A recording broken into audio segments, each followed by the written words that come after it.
All right, we're beginning the reading, Economic Growth and the Investment Decision. And we're on LOSA, our first learning objective, which is to compare factors favoring and limiting economic growth in developed and developing economies. So this whole section is called Economics for Valuation. So before we run down this road of economic growth, let's tie all of this to valuation. How do we bring all of this back to valuing securities, equities, and bonds? Well, we're going to see that the same factors that determine economic growth also determine earnings expectations and the growth rate of real incomes. From earnings expectations, what do we get? Well, we tie that directly to equity prices. The growth rate of real incomes help us determine what the real interest rate is, which will determine what the real returns are. And the actual economic growth that an economy experiences compared with its potential will determine what the output gap is. That helps us determine inflation expectations, and inflation expectations tie directly into bond prices. So our goal in this reading is to identify and forecast these particular factors that support or inhibit economic growth. Let's just say a few words about potential economic growth here. And I'm going to be a little negative on this focus on potential growth because we're going to see that some of these factors that we identify do in fact increase the growth rate of potential GDP. Theoretically, they would increase the growth rate of potential GDP. However, they don't necessarily increase actual GDP, and they may actually make an output gap even worse. That sure, you can increase the growth rate of potential GDP, but that does not necessarily mean just because you have the factors of production that potentially could produce GDP, that GDP will actually be produced. And we'll see this when we get to two of the factors, namely immigration or net immigration, and net immigration or population growth, and the rate of technological change. And we'll see that those two things combined can actually create a very bad situation for an economy that potential GDP simply doesn't capture. And once we go through that, we might be able to start to understand what's going on in the world today with all these far-right ideologies showing up in different economies. Is it that the world has turned suddenly anti-immigrant and racist? No. But I can explain it all with a little bit of economics. So when we get to that point, I'm going to try to explain Donald Trump and Maria Le Pen and all the far-right European parties as well with this particular, with taking just two factors and looking at the output gap. And I'm going to see if I can explain it. So what we're focusing on in this reading are the factors that increase the growth rate of potential GDP, not necessarily actual, but potential GDP. And the belief is if you increase the growth rate of potential GDP, actual will just continue to follow along. The potential GDP, we know that's long-run aggregate output. And the growth rate of potential GDP is the economy's sustainable growth rate. So it's important to know what the growth rate of potential GDP is, because we can come up with a sustainable growth rate. That is the maximum amount an economy can sustainably produce without inducing increase in the growth rate of inflation. So before we jump right into these factors, and just let me read the learning objectives so we're clear on what we're doing here. It's saying compare factors favoring and limiting economic growth in developed and developing economies. So we're going to have some way of comparing economies together. So let's just spend some time on how we compare performance. And we cannot simply just look at, let's say we're comparing the U.S. and let's say Poland or any other country, the U.S. and, well, let's take Canada because I'm familiar with that, although there's not much interesting in comparing us. But let's say we're comparing us. Do you think that we would take GDP per capita in each country? We can't take GDP. Can't compare on GDP because the U.S. is 10 times, their economy is 10 times bigger than Canada. That says nothing about the standard of living in each country. We have to look at GDP per capita.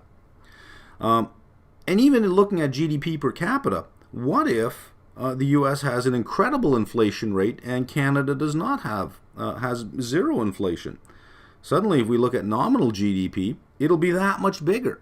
So I think we know right away we're going to be looking at real GDP per capita. So if we take real GDP per capita and compare them, does that make sense? Well, we have to control for the currency.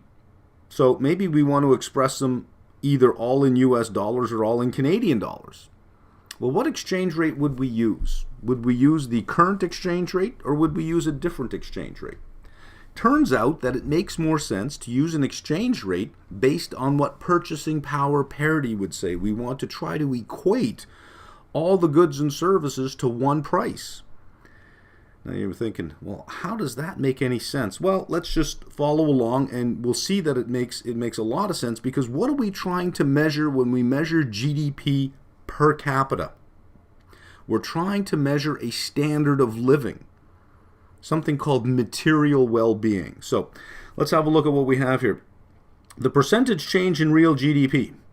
This notation here is the annual percentage change in real GDP measures how rapidly the economy is expanding. This is just GDP now. So obviously this is a measurement at the level of the whole, at the level of the entire economy. This notation over here is annual percentage change in real GDP per capita. So this is going to measure the standard of living, reflects the average standard of living, because now we're dividing it by the number of people in the economy. If an economy makes $100 and there are 10 people in the economy, on average each person has an average income of $10. That reflects their standard of living. But, and this is becoming more of a shortcoming in the world we live in today. It measures material well-being only. It doesn't tell us if we're happy. It just measures material well-being. And as anyone knows, there is a difference between entertainment and happiness. Entertainment adds to GDP because entertainment costs money. Happiness is free. If you can achieve it, happiness is free, which does not add to GDP. So you can have a very happy person, but is not very productive in terms of the contribution they make to GDP. But what kind of society do you want to live in? A very rich material society or a very happy society, right? I don't want to get too philosophical. I just want to point out now that the GDP per capita that we're measuring, when we talk about the standard of living, we're talking about material well-being. I'm not just stressing this to be philosophical. This becomes important down here. To compare countries, we convert each country's real GDP to a common currency, typically the US dollar, because you want to compare apples to apples. Step number one, convert it to a common currency at a PPP exchange rate.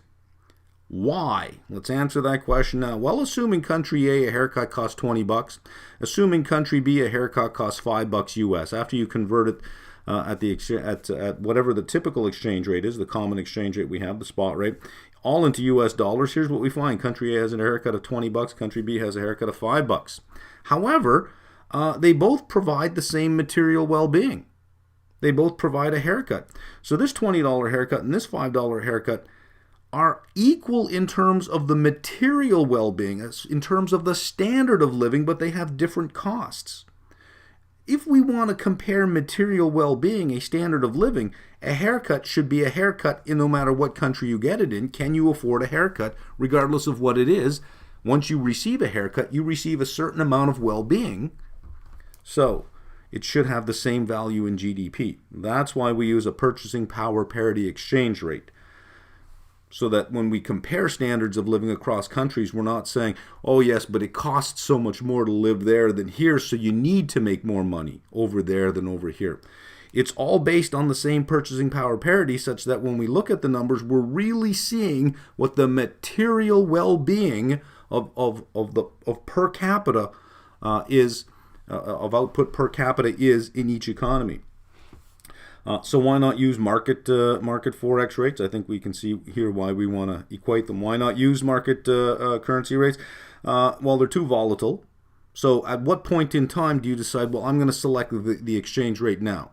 Or do you say, well, I'm going to select the average of the exchange rate over the last year? over the last 6 months, over the last 3 months, depending on volatility, you can end up with huge differences. Nothing more than just you measured the currency at a time when it was volatile. Number 2, currency rates reflect traded goods and services and financial flows. What does this mean? Well, how does an exchange rate move? Well, money moving in and out of the country, right? Financial flows coming in, financial flows leaving, exports leaving, imports coming in. But a vast majority of GDP is goods and services you buy within your own country, domestically produced and domestically consumed. We call that non-tradable because you're not trading with any other country. It's just endogenous production. Endogenous production, endogenous consumption.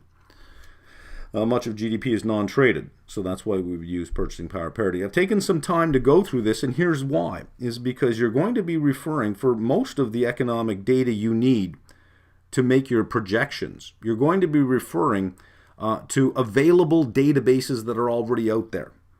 So you have to know what it is you're looking at when you look at numbers. So if you look at 2 countries and you look at GDP per capita, you know in your head right now it's based on the same currency and it's based on an exchange rate based on purchasing power parity. So I know that it truly does measure the real standard of living in this country versus that country. It captures material well-being on par.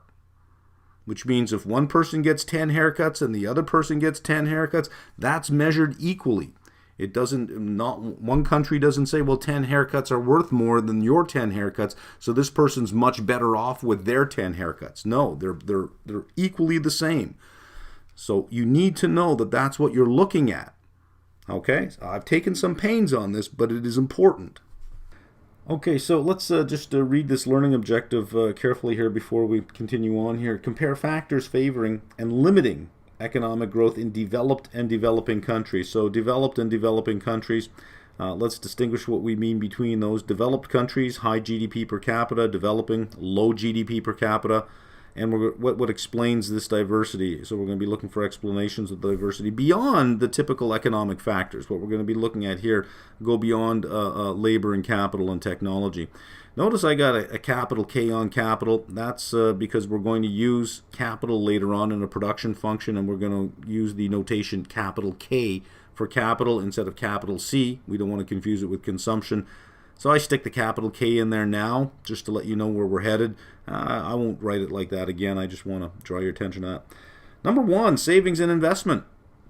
From macro in level 1, we learned that the level of savings in an economy equals the level of investment. If nobody saved, who could you borrow money from to invest? Let's say you needed a significant amount to build a factory. Well, where would you get it from? No savings, no investment, right? Savings equal investment. So a low saving rate or a low level of savings, low level of investment. Low level of investment, slow GDP growth. If you have slow GDP growth, you have persistently low incomes. They stay low, which feeds back into a low savings rate or low saving rate, a low level of savings, low investment, etc., etc. How do you break out of something like this? Well, right there, you can look at investment, say we don't have to rely on domestic investment. We can allow foreign investment.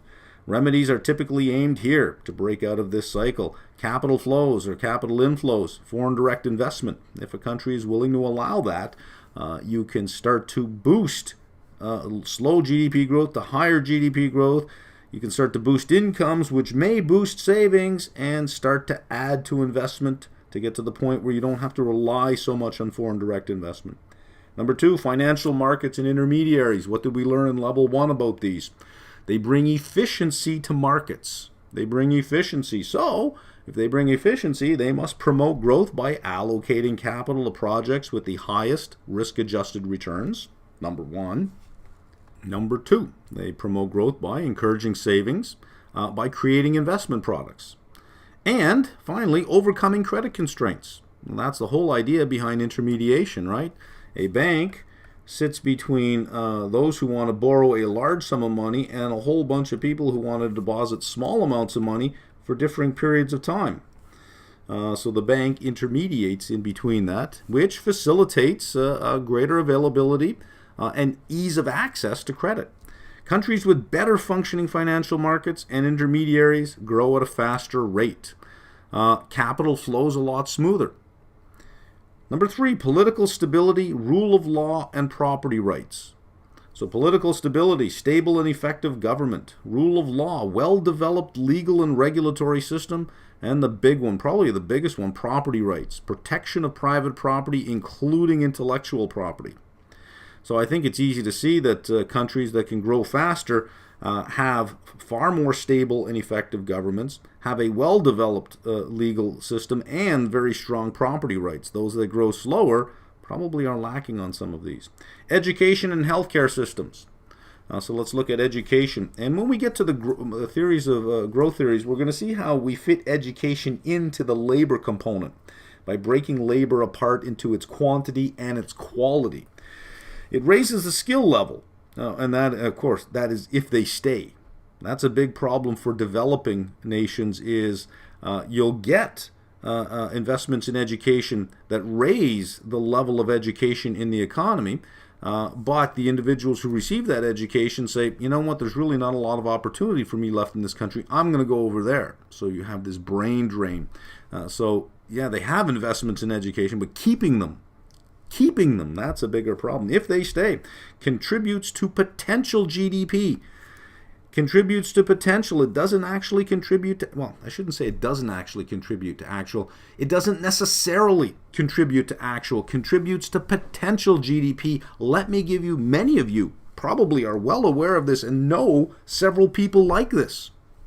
You are told that if you go to school and get a degree and get your CFA, you can raise your potential earnings. But that doesn't mean you'll actually get a job. It just means, yeah, you have the potential, but what if you don't get a job? Well, then the actual and the potential will never match. So more and more education will continue to raise your potential. But if you're somebody that nobody likes, you're not going to get a job. So actually, it's a waste of money, right?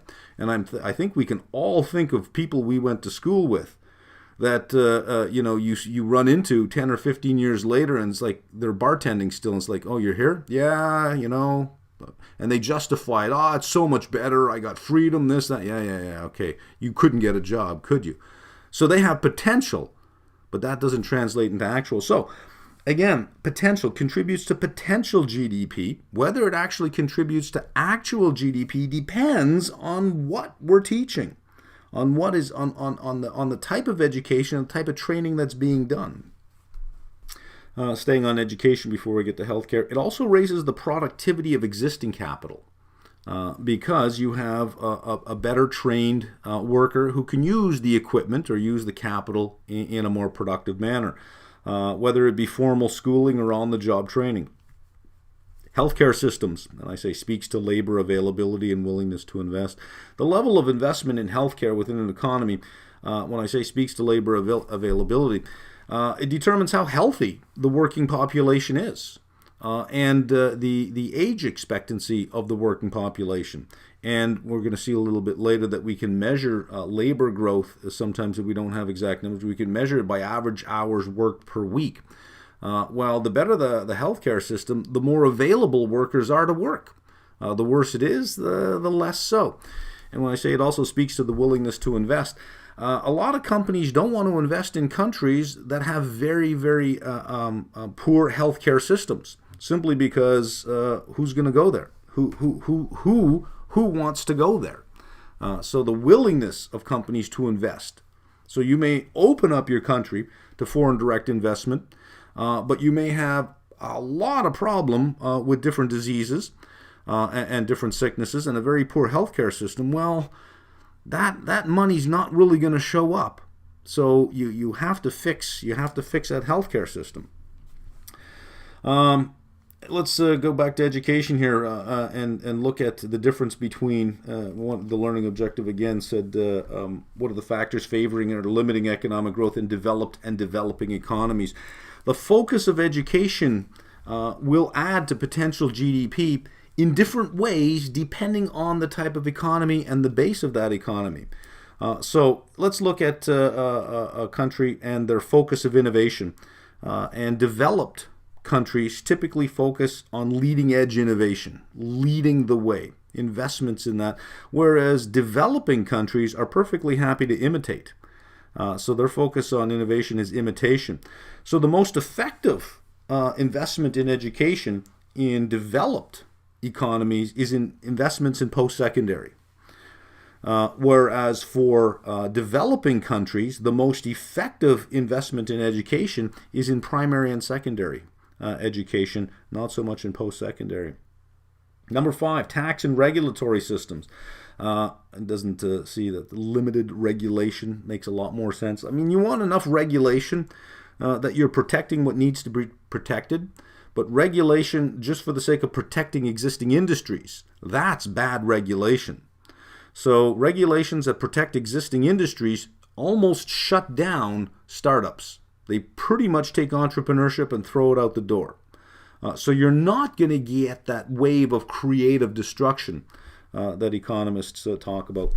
Number 6, free trade and unrestricted capital flows. Free trade, more goods at lower cost.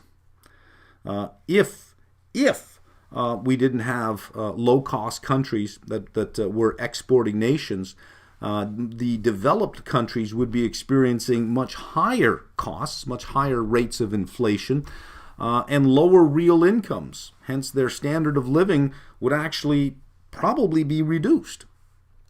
Also for the domestic firms, when you enter into free trade, it's not just a one-way street, it's a two-way street, right? Access to larger markets for domestic firms.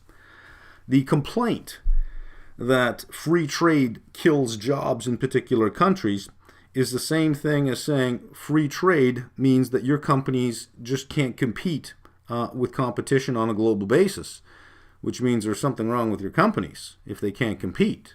Don't blame the faster runner for winning the race. All right, let's move over to unrestricted capital flows. Foreign companies can invest directly. That's foreign direct investment. That means building or buying property, plant, or equipment. You're investing in the real asset itself. Or foreign investors can purchase securities issued by domestic countries or the domestic enterprises within those countries. So a government can issue bonds. Local companies can issue bonds or issue equities and attract a larger capital pool than if they just had their own domestic markets. So both of these, foreign direct investment and foreign investment in securities, both will increase the capital stock. You can see that buying or building property, plant, and equipment increases the capital stock in an economy. Purchasing securities, well, that's indirect investing. The money for those securities then purchases something else. If you're buying government bonds, maybe governments are investing in infrastructure. You're buying corporate bonds or corporate equity. They're taking that and they're buying property, plant, and equipment. So it increases the capital stock, which increases increases productivity, increases employment, increases wages, which then increase domestic savings. All right, I'm going to walk through one of the examples in the book that occurs right after this section. I think this is the first example. And it gives us 5 countries: Venezuela, Argentina, Singapore, Japan, South Korea. And I think in this reading, more than any other reading, you got to pay attention to these exercises because the numbers that are used are real numbers, and we learn about how to read those numbers, the source of those numbers, how to tear down those numbers and bring them back together. And you're going to need to know how to do that. The numbers are widely available. They're published in a lot of different places, and I'll speak to a few places that actually of where you can find certain economic data like this. But you need to know what the numbers mean and how to use them. So it's more important, I think, in this reading. So I'm going to go through probably quite a few of them with you. So what are we looking at here? We're looking at real GDP per capita in dollars, in US dollars. In 1950 and 2010 for Venezuela, Argentina, Singapore, Japan, South Korea. We look at 1950, which country had the highest standard of living? We look here, Venezuela and Argentina. South American countries were doing very well. The Asian nations, not so great, especially South Korea. Japan was very low, and Singapore compared to the South American countries. Fast forward 60 years, flip it around. Look what's going on here with Venezuela and Argentina, Singapore, Japan, and South Korea. I think I have a very good explanation of what happened between 1950 and 2010 that caused the Asian nations to be on a different growth trajectory than South America. But let's just go ahead and calculate some growth rates for these countries just to see the rate at which they grew. So we're just looking for the 60th root, and of course minus 1. 0.44% per year on Venezuela. It's just a geometric mean, right? 1.31% for Argentina. Look at Singapore, 4.38, Japan, 4.14, and South Korea, 5.54% over 60 years per year in real per capita GDP. So the standard of living increased dramatically in South Korea. Singapore is huge, 56,000. That is higher than U.S. That's higher than Germany, higher than France. I think it's one of the highest ones in the world. So if you rank them in terms of their growth rate, South Korea was number 1. Venezuela was number 5. But look at where they started. In 1950, Venezuela was almost 5 times, about 6.5 times more in average income than South Korea. But then in 2010, South Korea was 3 times what Venezuela was. So let's look at what growth would have been needed to equal South Korea's GDP per capita. So if we wanted the same GDP per capita, 30,079 in Venezuela, that would be saying that Venezuelans have the same material well-being as South Koreans, as opposed to only a third of that well-being.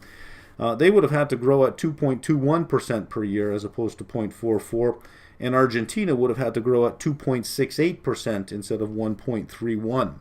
These are not big differences. You're going from 1.31 to 2.68. You're adding about another 1.3% of growth. That doesn't sound like a lot. 1.3%. You can't come up with 1.3% of growth somewhere? Over 60 years. Small differences in growth rates matter over long periods of time. So let's have a look at Venezuela here, and let's give a scenario here. Venezuela plans to invest in infrastructure, education, and healthcare. So we've talked about education, healthcare, infrastructure, raises the capital stock. But no further legal reforms, no strengthening of property rights, and foreign investment is discouraged. What are your thoughts on the prospects for Venezuela going forward? Well, there's a couple of things that we can think of right now. Venezuela's got a very low per capita income, which means it's probably got a very low savings rate. If foreign investment is discouraged, how are you going to invest in infrastructure, education, or healthcare? How are you going to do that? You're going to have to get that money from your own citizens to be able to do that. They already have a low level of income, which means you're going to have to tax them to be able to do that. And if you tax them to do that, they got less money left over to spend. So I don't see that's going to work out unless they have foreign direct investment to make up the slack so that they don't take away from their own citizens. However, with very weak property rights, or no strengthening of property rights and no strengthening of legal reforms, it's doubtful you'll attract too much foreign direct investment. So even if you did say, let's bring that in to fund this, without the other two, it doesn't seem very useful. So, you can have a politician that then says, we're going to build roads and bridges and this and that. We're going to invest in education and healthcare. And as a global investor, you would listen to that going, well, that all sounds good. Is now the time to get into Venezuela? Well, you'd look at the other issues as well, and you'd say, well, yeah, sure, they can do all of that, but where are they going to get the money from? Certainly not from their own citizens. And if they don't like foreign investment, well, these are just platitudes. These are just words. These are good things, but you need these other things as well. So hopefully you can start to see how to make an argument about what would be good, what wouldn't be good, what would promote growth, what would hold back growth. All right, let's move on to our next ones.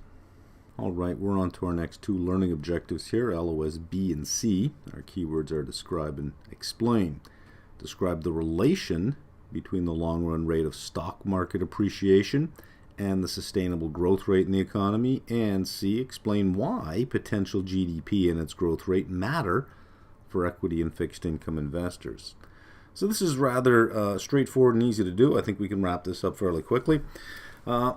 You'll recall potential GDP, we talked about that. It places a limit on how fast an economy can grow. I should use the word sustainably, how fast it can sustainably grow. The question we're trying to answer here is earnings growth also limited by the growth rate of potential GDP? If this is a limiting factor on economic growth, is it also a limiting factor on earnings growth? Well, for earnings growth to be greater than potential GDP growth, the ratio of corporate profits to GDP must be increasing. So if there's a low level of corporate profits to GDP, and the level of corporate profits is growing as a share of GDP, then the earnings growth will exceed potential GDP growth. But that limits out. It limits out, number one, because, well, what happens when it's 100% of GDP? There's nothing left, right? But it can't possibly be 100% of GDP. So there's a limit to how far this can go before you're not going to be able to increase it anymore. But what does it look like? So this is a great chart. I like it. I replicated from the book. It gives you the source right here, the Federal Reserve Bank of St. Louis. It is the U.S. after-tax corporate profits as a percentage of GDP. And we can see that it ranges depending on the time period. This is from 1947 all the way to 2010.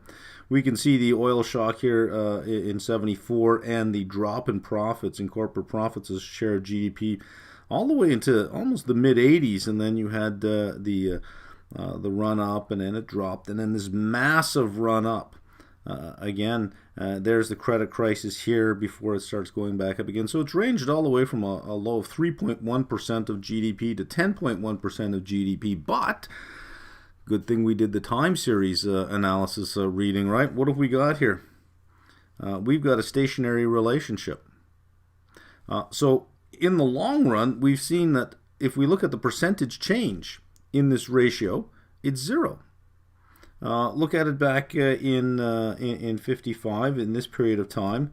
Look at it in this period of time. Look at it in this period of time. It's running about its long-term average of 6%. So over a long period of time, what is the growth rate in the ratio of corporate profits to GDP? 0%. It's a stationary. It's showing no trend. If it was doing this over time, then we've got something, but it's a straight line. In the long run, earnings growth cannot exceed the growth rate of potential GDP in the long run. So, I think we've answered our question. If potential GDP places a limit on how fast an economy can grow, and in the long run, earnings growth cannot exceed the growth rate of potential GDP, can we answer this now? Is earnings growth also limited by the growth rate of potential GDP?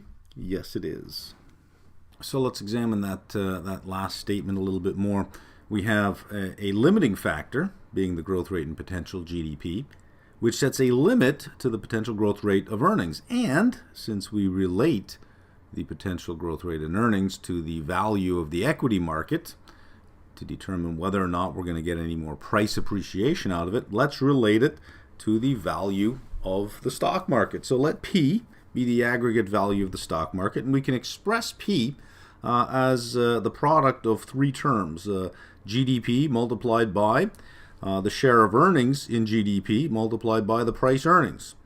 And to see that that is equal, notice that the GDP will cancel and E will cancel. We'll be left with P equals P. So this implies, let's say that the aggregate value of the stock market is 100 billion, earnings are 10 billion. We have a multiple of 10 times. It implies that GDP is 166.67. If you put 166.67 in there, you will get 100 billion. This will solve to 100 billion. P will equal P. If we express this is multiplicative, but if we express it as log rates of change over time, and we'll just take some time horizon t, we would have the percentage change in P, which is the aggregate value of the stock market, equals the percentage change in GDP plus, because they're percentage, we've expressed them as rates of change now, they're additive, not multiplicative. So we can see for the percentage change in stock market value exactly what is contributing to the value in the stock market, right? So the percentage change in GDP, also the percentage change in the share of earnings in GDP. Maybe GDP stays the same, but the percentage of share of earnings in GDP is increasing over time. Well, that would increase the value of the stock market. Or it could be that you have multiple expansion, the percentage change in the multiple, in the price earnings multiple. So the change, a percentage change in stock market value, could come, it appears, from three sources. From growth in GDP, if we leave the PE ratio constant and the ratio of earnings to GDP constant, if we have bigger GDP, you have bigger earnings, you have a higher value of the stock market. You could have a growing ratio of earnings to GDP or multiple expansion. So let's keep in mind now what we said on the previous screen, that there is a limiting factor to the share of earnings in GDP, which means there'll be a limiting factor to the multiple as well. So remember that chart we put up, which showed the corporate earnings as a percentage of GDP over a long period of time, and it was basically an average of 6%, a stationary a stationary relationship at about 6%. So in the long term, what is the percentage change in the share of earnings in GDP? Remember I said if you go to the 50s, the 70s, the 90s, they all were pretty much along the same line. So if we looked over a long period of time, what would be the percentage change? Percentage change would be 0. So in the long run, this term would add nothing to the increase in the value of the stock market. What about the percentage change in the price earnings multiple? Well, it can't get too low and it can't get too high. So if you do the same thing with the PE multiple over a long period of time, you'll find that it is also a stationary trend and it will also equal 0. So in the long term, these two percentages come to 0. So in the long term, what determines the percentage change in stock market value? Percentage change in GDP. In the long term, the same factors that limit economic growth also limit aggregate earnings growth. Note here, I'm going to make a note here and point this out. In the short to intermediate term period, if we take a T, remember T is our time horizon, if it's short to intermediate term, all three can contribute to a change in the value of the stock market. In the long term, there is a limiting factor, and in the long term, it's change in GDP that's the big contributor. Well, the only contributor. But if we're forecasting out, and typically you're not going to forecast out 40 years, but if you're forecasting out 2, 3, 4 years, then you have all three of these components to play with. You have your percentage change in GDP. So if we're forecasting increases, let's say that GDP is 1% this year and we expect it to be 1.5, 2, and 2.5 over the next 3 years, it's going to pull stock market value along with it at that rate. Plus, perhaps we think that the share of earnings in GDP will increase, or maybe it will decrease. Maybe we'll have something to say about this. And also the multiple. Whether we think there'll be multiple contraction or multiple expansion. Typically, if we have rising GDP, that the growth rate in GDP and short-term GDP, let's say that we have 1.5% this year and we expect 3.5% next year, then we'll get some increase in stock market value. But because of that lift, you might also get multiple expansion at the same time, so you might get a faster growth in the value of the stock market than GDP alone. So in the short term to medium term, 1, 2, 3, 4, 5 years, all three of these are in play. The further out you go, the less likely these are to contribute to a percentage change in stock market value. But in the very long run, well, I wouldn't even say the very long run, in the long run, a percentage change in GDP is doing all the work. All right, let's look at this in numbers and work our way through a small little example. And this is given to you in one of your examples. I've just written it out, just the key points that we need here. Let's say that we have a long-term equity forecast, that somebody had developed a long-term equity forecast of the stock market in a particular economy at 13.5% a year forever. And of that, there are two components. 11% will be from price appreciation and 2.5% will be from a dividend yield.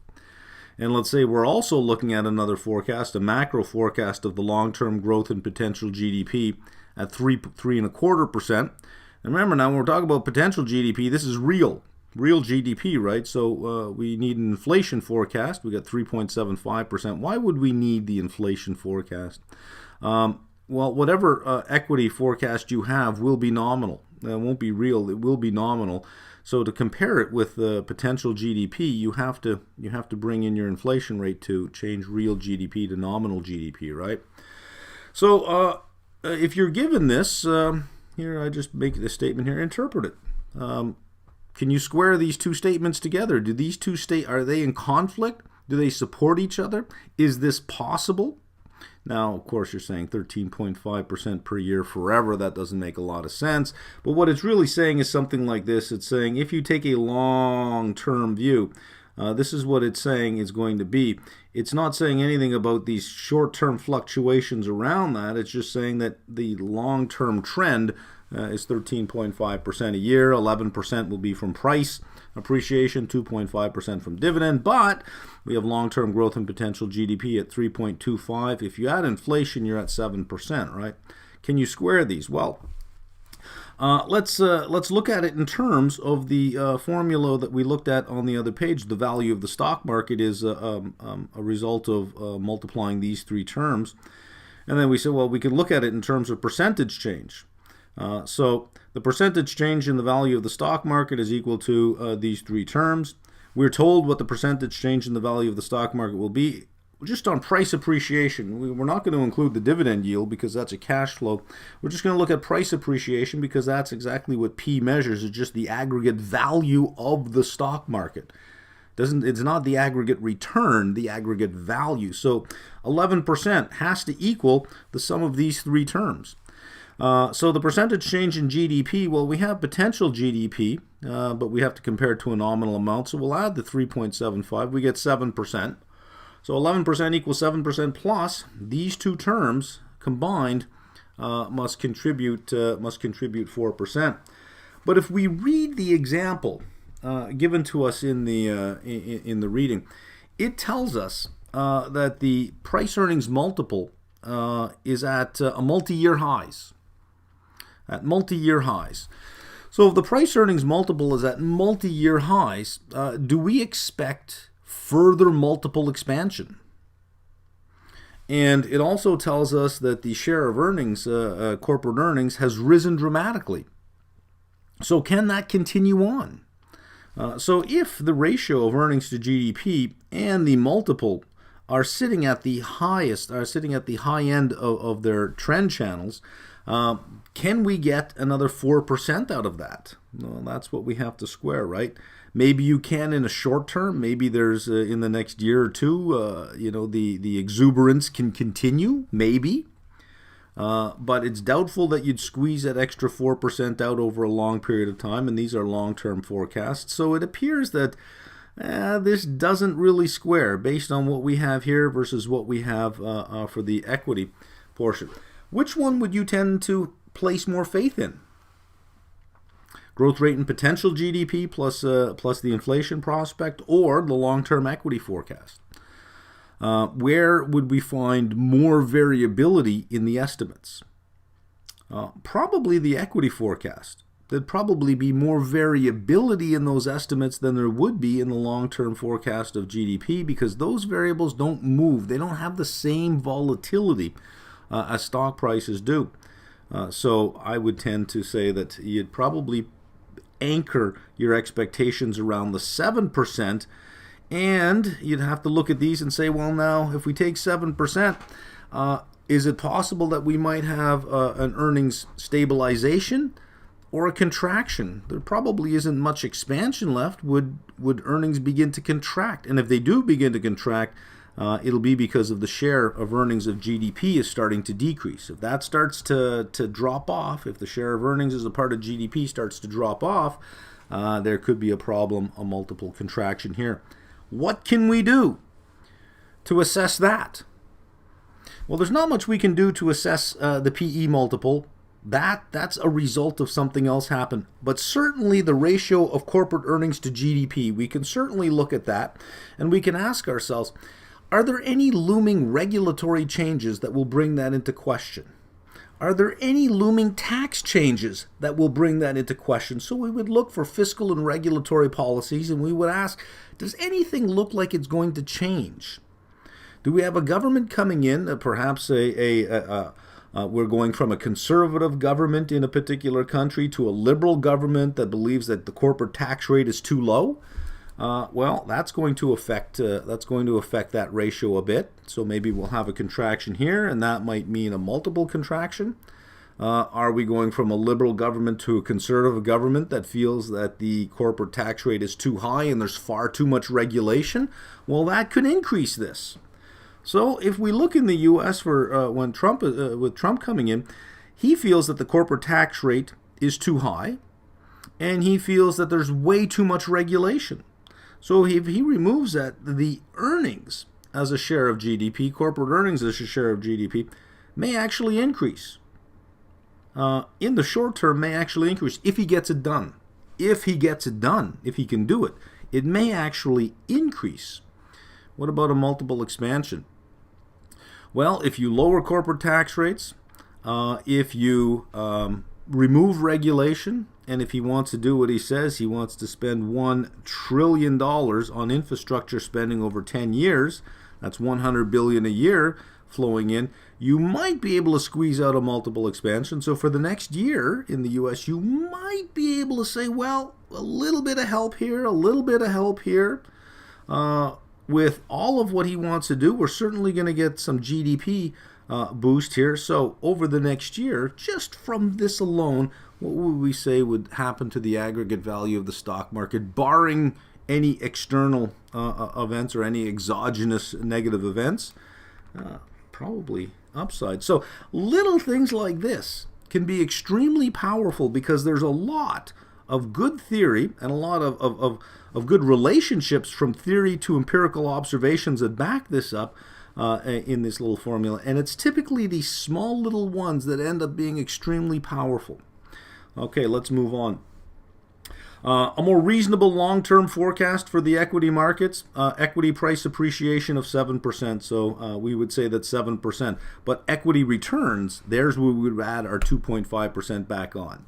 This is just telling us what a price appreciation would be. If there's a dividend yield, even better. That gives us a greater equity return, right?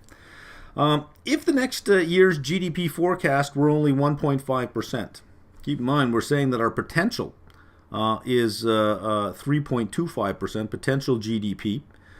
If next year's GDP forecast were only 1.5, let's say on a real basis, if we went 1.5 on a nominal basis versus 7% potential on a nominal basis, that's a huge output gap, right? But if we're only 1.5, would you recommend buying bonds? Well, let's think about that. What do we have if we have actual GDP coming in below potential GDP? We have an output gap.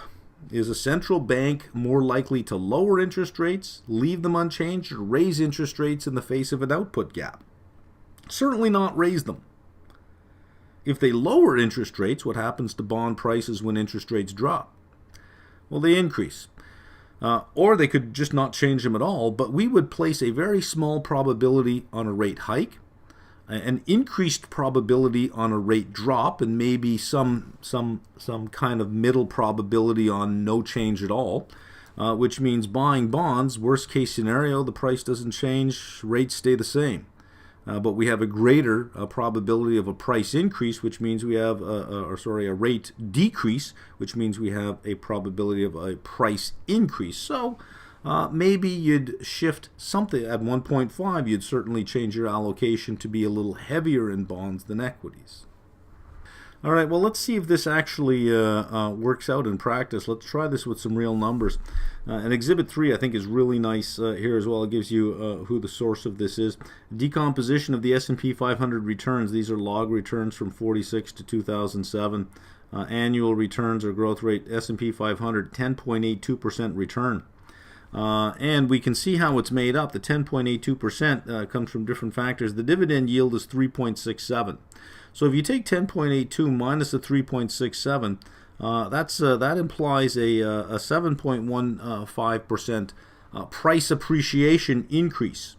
And so going back to our model, that's just over P, the very first part of the model that we developed. 7.15. Well, let's have a look at real GDP growth and inflation. Real GDP growth was 3.01. This 7.15 is a nominal return, so if we add inflation on, we get the 6.95. Now, we're doing this over from 46 to 2007, if that's inclusive. That's, what is it, 62 years. 6.95 versus 7.15. So that's very, very close, isn't it? Let's have a look at, we said in the long run, the percentage change in the price, in the value of the stock market was equal to the percentage change in GDP.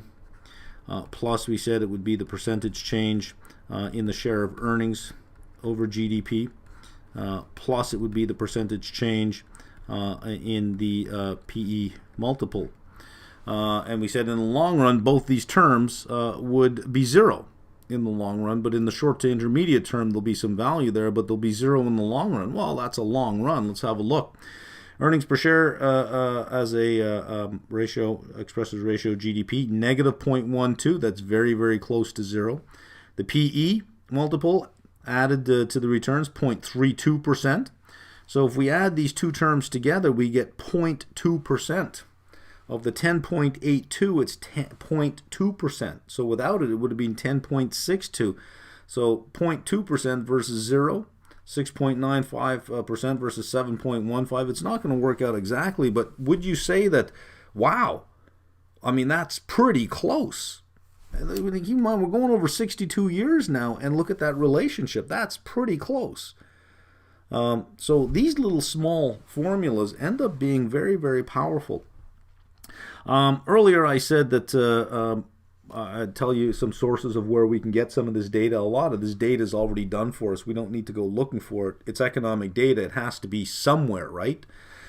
So estimates of potential GDP, where can we get that? OECD publishes figures. IMF does the same thing. And every country's central bank will have something to say about its own forecast for potential GDP, because it has to measure an output gap. All right, that takes us through LOSB and part of C. We're going to focus mostly on C now. LOSC is to explain why potential GDP and its growth rate matter for equity and fixed income. I think we did it for equity. Let's look at fixed income now. And fixed income really deals, we can really focus on the potential GDP versus actual GDP, the output gap. Remember from the Taylor rule, the output gap was actual minus potential. Potential GDP helps gauge inflationary pressures. If the output gap is negative, well, that means that there's very little inflationary pressure. So let's say actual GDP is 1% and potential is 3%. 1 minus 3 is negative 2. Anything negative in here, you have very little inflationary pressure. If it's 0, the economy is running at its potential output. Now remember, potential was the sustainable rate of growth in the economy without adding inflationary pressure. So at 0, the Fed's got the central bank's got his eyes open, is watching. No reason to change anything yet. But if this is a positive number, if you have 4% actual growth, 3% potential, you're running above potential output, which means you're running hot. So inflationary pressures are building up. Okay, let's continue on with fixed income. And here we're going to tie the growth rate of potential GDP to the level of real interest rates. And of course, if we tie it to the level of real interest rates, we're also tying it to the level of real asset returns in general. So here, let's just go back to the output gap measurement we had in the Taylor rule that we've already covered. As the growth rate of potential GDP increases, it removes inflationary pressure even as the growth in actual GDP increases. So if actual GDP is running a growth rate of 3%, but potential GDP, the growth rate of potential GDP is 3.5%, inflationary pressure should be dropping because you still have an output gap that's widening, even though you have actual GDP that's growing fairly robustly. The potential is growing even faster. So it removes that inflationary pressure. Well, when you remove inflationary pressure, nominal values start to approach their real value simply because the inflationary component starts to shrink. So what happens to nominal interest rates if you remove a smaller and smaller and smaller component of inflation? The real interest rate begins to rise. What happens with wages, even flat wages, flat nominal wages, as inflationary pressure begins to drop? The real component rises. So real wages rise and the real interest rate rises. And the thinking is that as consumers, or the theory being as consumers are experiencing higher levels of real incomes, they would need higher levels of real interest rates to continue to induce savings. Also, some of the things to look here. Higher growth rate in potential GDP improves the general credit quality of issuers. A better economy improves the credit quality of all those involved in that economy. Sovereign most directly. Corporates as well, more indirectly by having a healthier economy altogether. But it's hard to go from growth rate and potential GDP to the credit quality of the issuer. It's usually the potential growth rate in GDP creates an environment where growth is robust enough such that earnings are enough to service the debt, but it will tie directly to the sovereign. The output gap is important with respect to central bank policy changes. We've learned that in the Taylor rule. And this is a rather interesting one here. Debt as a percentage of output versus debt as a percentage of potential output. So what we're doing here when comparing these two is looking at debt as a percentage of output takes or sort of includes some cyclicality in there that may not be desirable. It may be hard to determine whether or not debt is sustainable or unsustainable, simply because in expansions, GDP grows, but debt usually drops. Governments usually have surpluses during, well, I say usually, but that just hasn't been the case, has it? So I'm going to say it from the point of view of theory. Theoretically, in expansions, governments should be running budget surpluses. From a Keynesian theoretical point of view, and they're paying down debt. So debt would decrease while GDP increases, and going into recessions, GDP drops while debt increases because there's deficit spending. So looking at debt as a percentage of GDP may not make as much sense as looking at debt as a percentage of potential GDP, because that is the potential earnings power an economy could have to pay that debt. That might be a better way to look at debt. So this, by looking at it in terms of debt over potential GDP, that is a structural or cyclically adjusted debt ratio.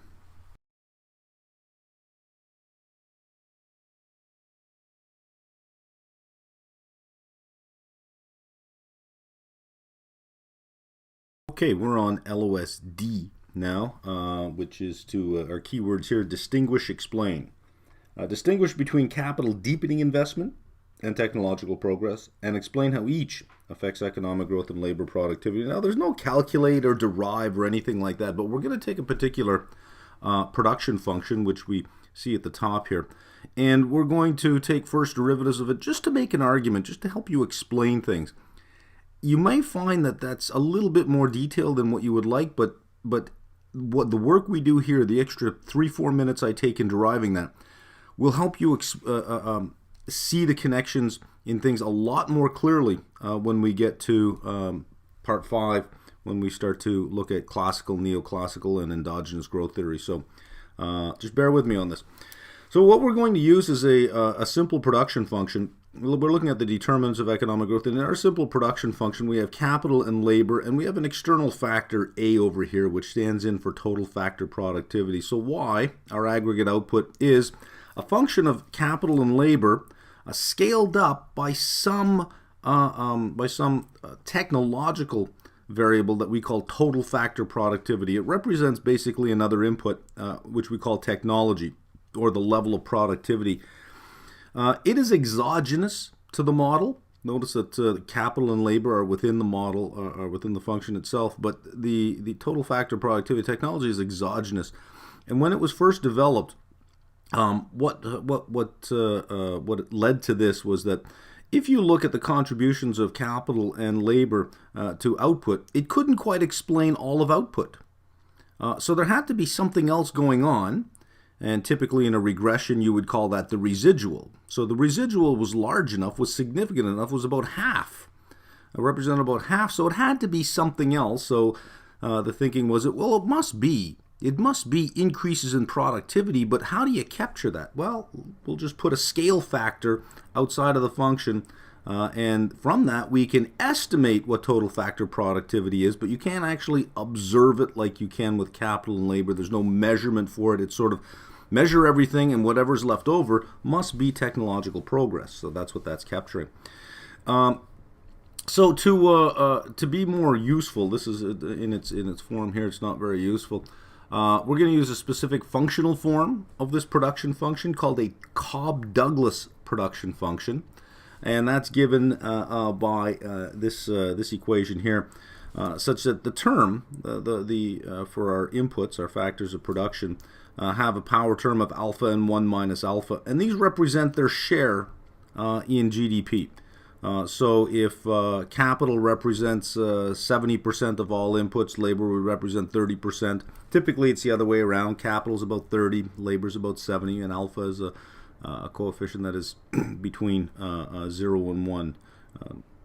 Not quite 0, you'd never get to 0. Labor without capital, what would it do? You'd need something, whether it be raw materials that you're converting into something, whether it be land that you're farming, there'll always be capital. So if it can't be 0, it can't be 1. That's why there's no equality there. Alpha is somewhere greater than 0 but less than 1. So just a word on the A before we go on. It embodies the cumulative effects of scientific advances, applied R&D, improvements in management methods, and ways of organizing. So if you think about these, what variable would you use to capture management methods? How would you even measure it? We have ways of measuring labor. We can look at the participation rate. We can look at the working age population. We can look at hours worked. There are ways to measure labor. There are ways to measure capital. How would you measure management methods? That's why it's a factor, a scale factor. It's outside the model. It's exogenous to the model. When we look at endogenous growth theory, we start to bring that in to the model. So right now it's exogenous. That's the key thing you need to keep in mind. This is a neoclassical production function, not a classical, neoclassical production function. And technological progress is exogenous to the model. All right. These factors of production, capital and labor, they are paid their marginal product. So profit maximizing firms, or profit maximization, requires that the marginal product of capital equals the rental price of capital, which is the real exchange rate. The real interest rate. I'm still stuck on our last rating. The marginal product of capital is the real interest rate. The marginal product of labor is the real wage rate. All right, this is the part where I'm going to borrow 90 seconds to 2 minutes of your time that maybe you don't want to spend, but it will pay dividends later on. Everything will be easier to understand if you get how we derive certain outcomes. So we have our production function, and the functional form that we're going to use is the Cobb-Douglas production function. And on the last screen, I said that we'll add, or the economy will add capital, and firm and profit maximizers, I should say, will add capital until it equals the real interest rate, and they will add labor until it equates to the real wage rate. Adding more will result in negative economic profit, so if you're a profit maximizing firm, you would stop at that point.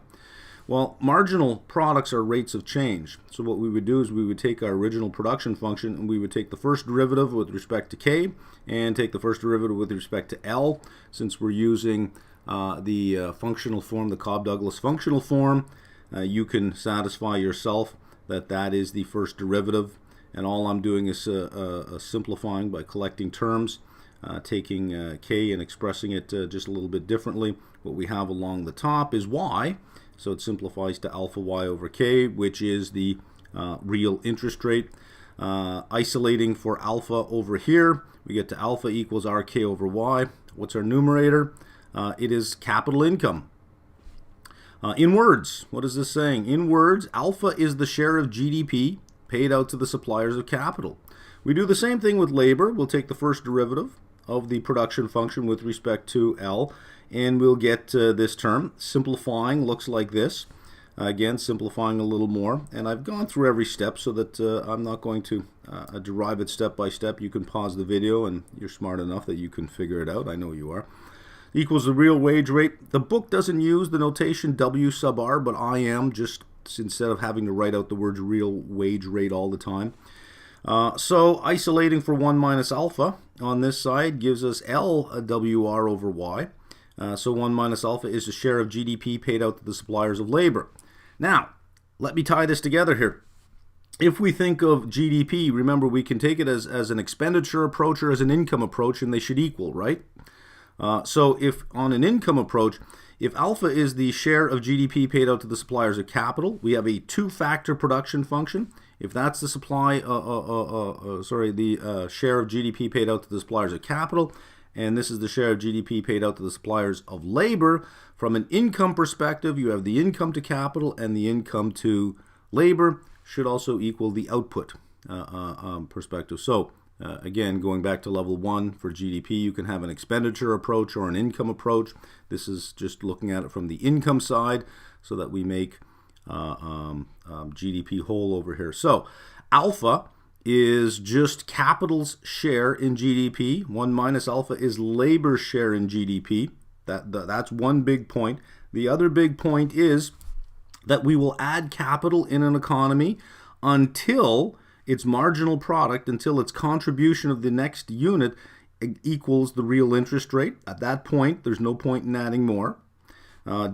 And we will add labor until the contribution of the next unit of labor equals the real wage rate. So let's look at two properties of the Cobb-Douglas production function. I think you can pretty much already guess what they're going to be based on what we've just gone through. Number one, constant returns to scale. This is saying if you double the inputs, you double the outputs. So here's our production function. And if we multiply by 1 over L, what are we doing when we multiply by 1 over L? It's the same as dividing by L. And so basically all we're doing is we're expressing everything per worker. Because we're dividing by a quantity of labor, and let's say that's just 1 unit. Output per worker or labor productivity. So output, Y divided by L. If you take GDP divided by labor, that's output per worker. So we're going to express everything by 1 over L. So within our production function, we have K over L and L over L. L over L will simplify to 1. Well, what's K over L? That's the capital to labor ratio. And we're going to denote that as little k. And the output to labor ratio will denote as lowercase y. So capital Y is output, lowercase y is output per worker. Capital K is capital K is capital, and lowercase k is the capital to labor ratio, because we're going to use little k and little y and big K and big Y throughout, and it can get confusing unless I actually explain what they are. So these, the lowercase ones are per unit, per labor. So we can see by combining our y over here with what we've got over here, y equals a f lowercase k1, which simplifies to just a k to the alpha. And I simplify it here for you as well by just expanding this out. The amount of goods a worker can produce, what is this telling us here? A k alpha. The amount of goods a worker can produce depends on the amount of capital for each worker. The capital to labor ratio, that makes sense, right? Depends on the amount of capital for each worker. Total factor productivity, how productive they are, and the share of capital in GDP. So our second property is diminishing marginal productivity. That we saw when we took the derivatives. We have diminishing marginal productivity. The extra output obtained from each additional unit of input will decline up to a point. And I'll talk about that point shortly. Alpha, or an alpha close to 0, means diminishing marginal returns to capital are very significant if it's close to 0. So now, with that behind us, With constant returns to scale and diminishing marginal productivity, we're ready to talk about the difference between capital deepening versus technological progress. So here what I have is on the vertical we have output per worker. Here we have the capital labor ratio, or capital per worker. And at very low levels of capital per labor, you have low levels of output per worker. As we increase the capital to labor ratio, in other words, labor is being held constant, we're simply giving them more equipment to work with. So if you have 50 people or 50 men in a field building a barn, and they have one piece of equipment, they'll be more productive and work faster if we give them 3 pieces of equipment, 8 pieces of equipment, 9 pieces of equipment, because there's still plenty more labor. So we're going to increase the capital to labor ratio. Look what happens to the to output. It increases, but at a diminishing rate. There's your diminishing marginal productivity. It does increase, but at a diminishing rate until it hits some steady state.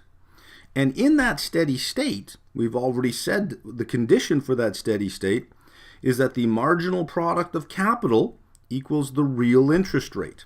It's just earning what it needs to earn. It's covering its cost of capital, and that's it.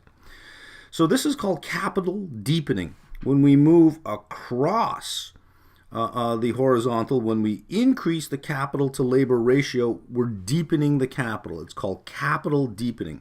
So this is the effect of capital deepening. An increase in the capital to labor ratio reflects rising investment, and it stops when the marginal productivity of capital equals the real interest rate. That's a big takeaway for capital deepening. And that is a condition. That's a limiting condition on capital deepening, is it only works up to a point and then it stops.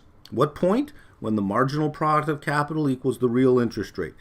So there are limiting and limited gains to capital deepening. So if we take an economy with a very high capital to labor ratio already, increasing the capital to labor ratio adds very little. It's not a significant contributor to growth. But if we take a developing country that has a very low capital to labor ratio, capital deepening is extremely significant in that respect. This arrow up here is the effect of an increase in technological progress. This is a higher output at each level of capital. So let's say that we have a machine that can bale hay at the rate of 12 bales per hour.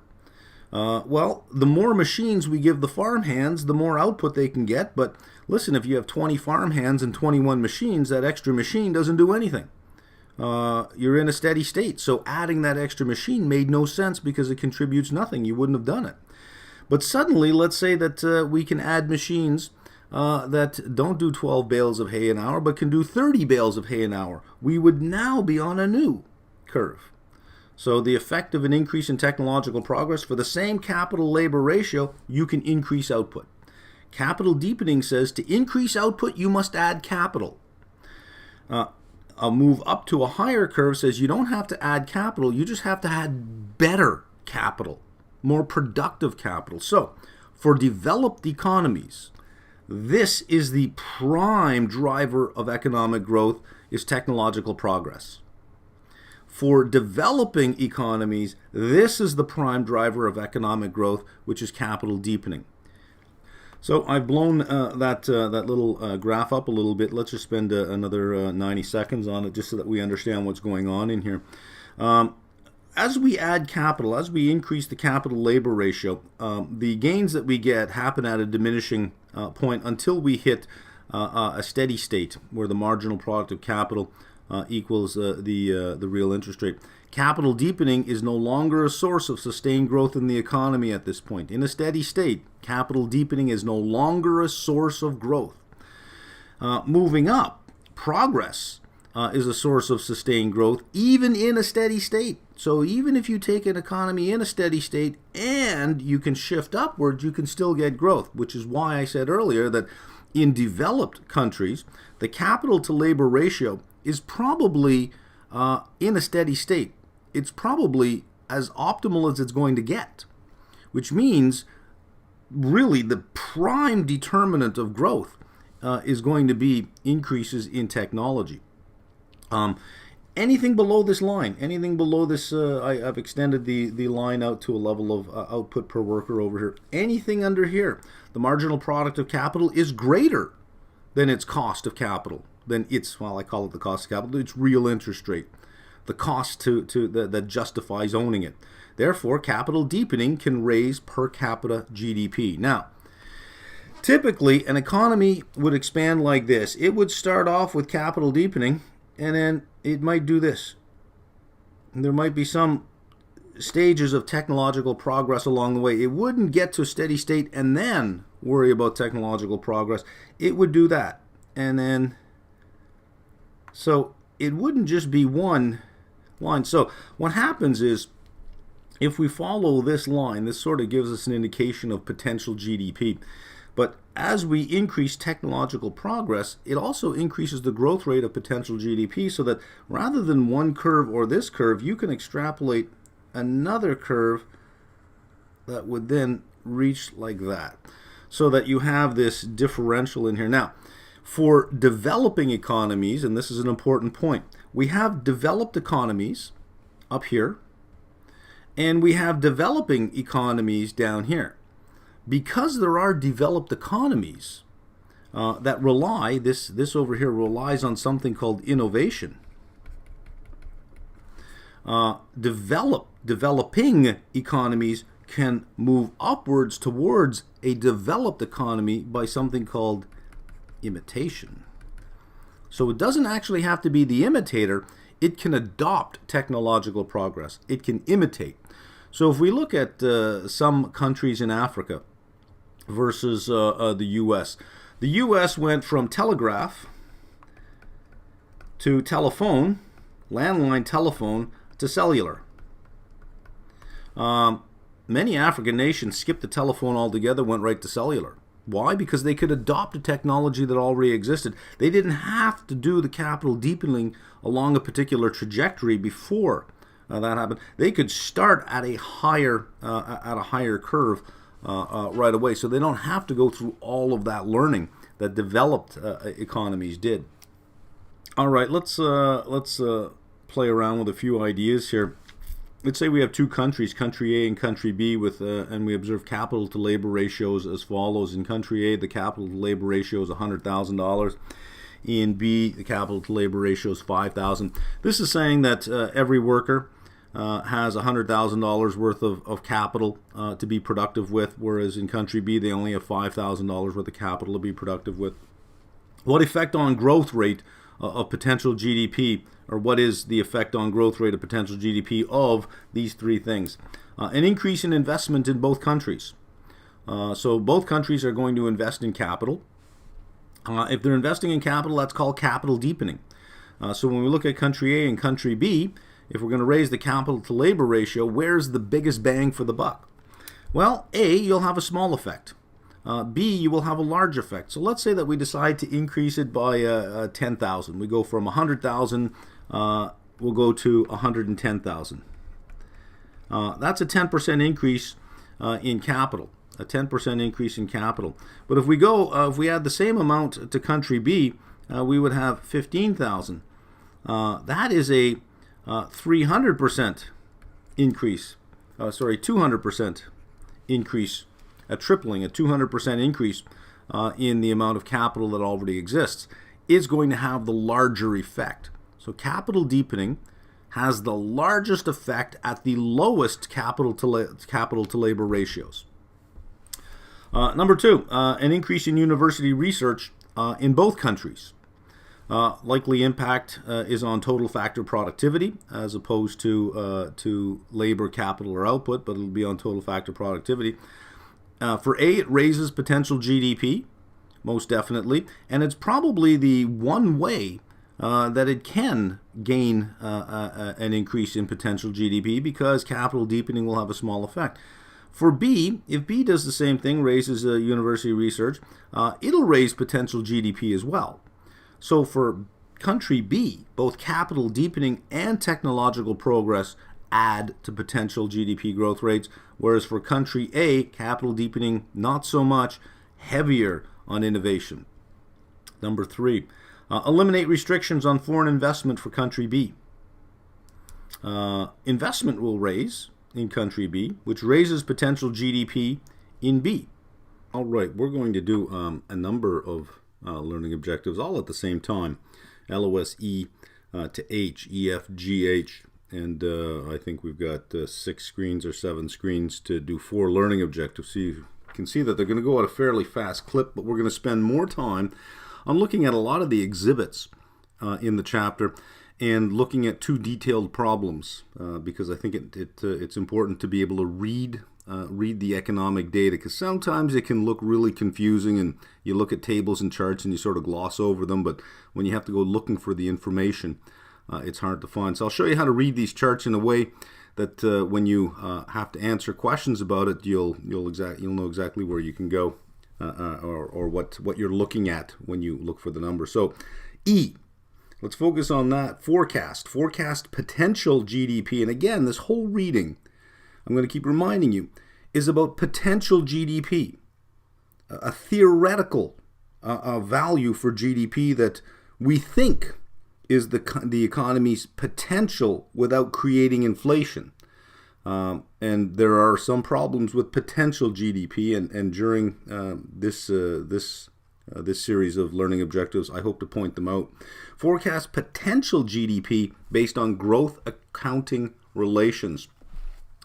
So we need a growth accounting equation to do that, and it's used to measure potential GDP. And notice it's the production function, y equals a, and of course a function of capital and labor with the coefficients of alpha, 1 minus alpha. But we're going to express it as rates of change.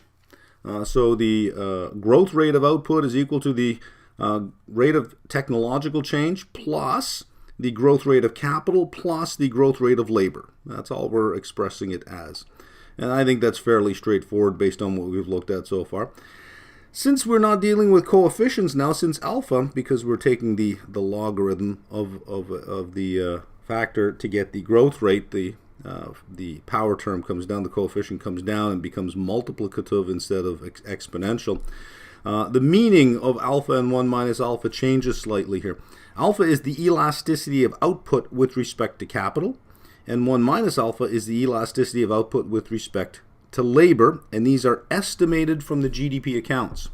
Alpha is roughly about 0.3 for the US. So what does this 0.3 mean? It means for a 1% change in capital, output will only increase by 0.3%. So the contribution to the growth rate for capital is not that significant in the US. But labor is 0.7. If alpha is 0.3, 1 minus alpha must be 0.7. So for every 1% increase in the growth rate of labor, we get a 1% growth rate in output. Increases in growth rate of labor will have a larger impact than capital. Output, labor, and capital, this data is all available from GDP accounts. So we should be able to find that rather easily. I've mentioned this before, rate of technological change must be estimated. It's a sort of residual. I've mentioned that before. The amount of growth in output that cannot be explained by growth in capital or labor. So to estimate potential GDP, we're going to need some inputs. We're going to need the trend estimate for labor and the percentage change of capital. Trend estimates for labor and capital. And A, we have to estimate A, which, recall, is treated as exogenous.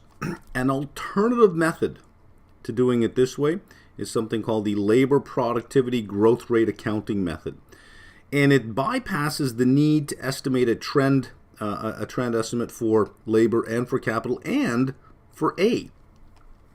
The growth rate in potential GDP is equal to the long-term growth rate of the labor force plus the long-term growth rate in labor productivity.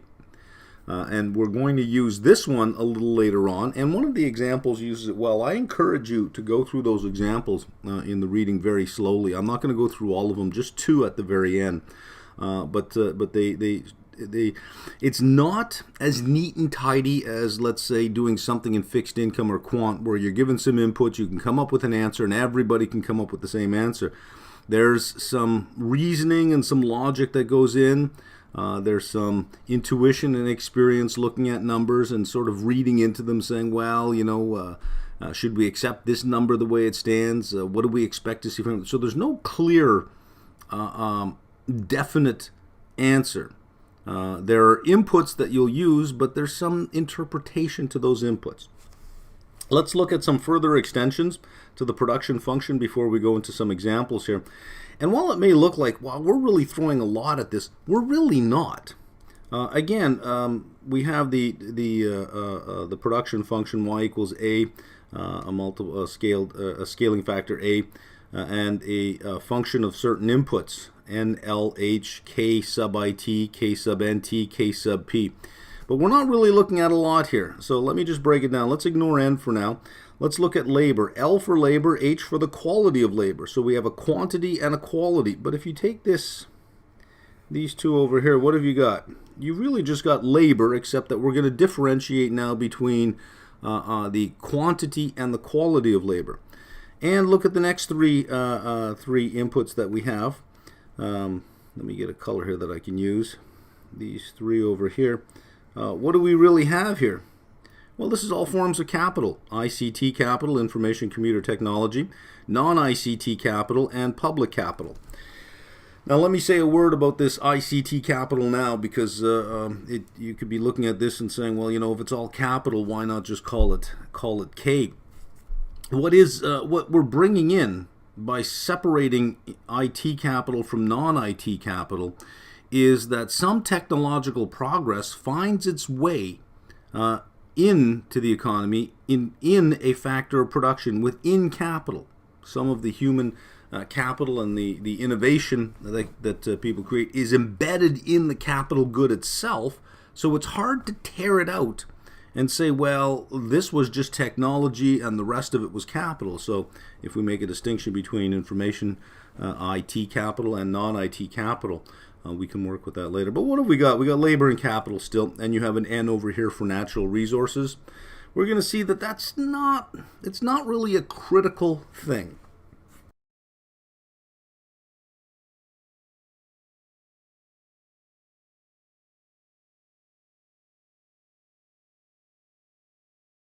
All right, let's look at each one in turn, and we'll go quickly because there's not a lot here.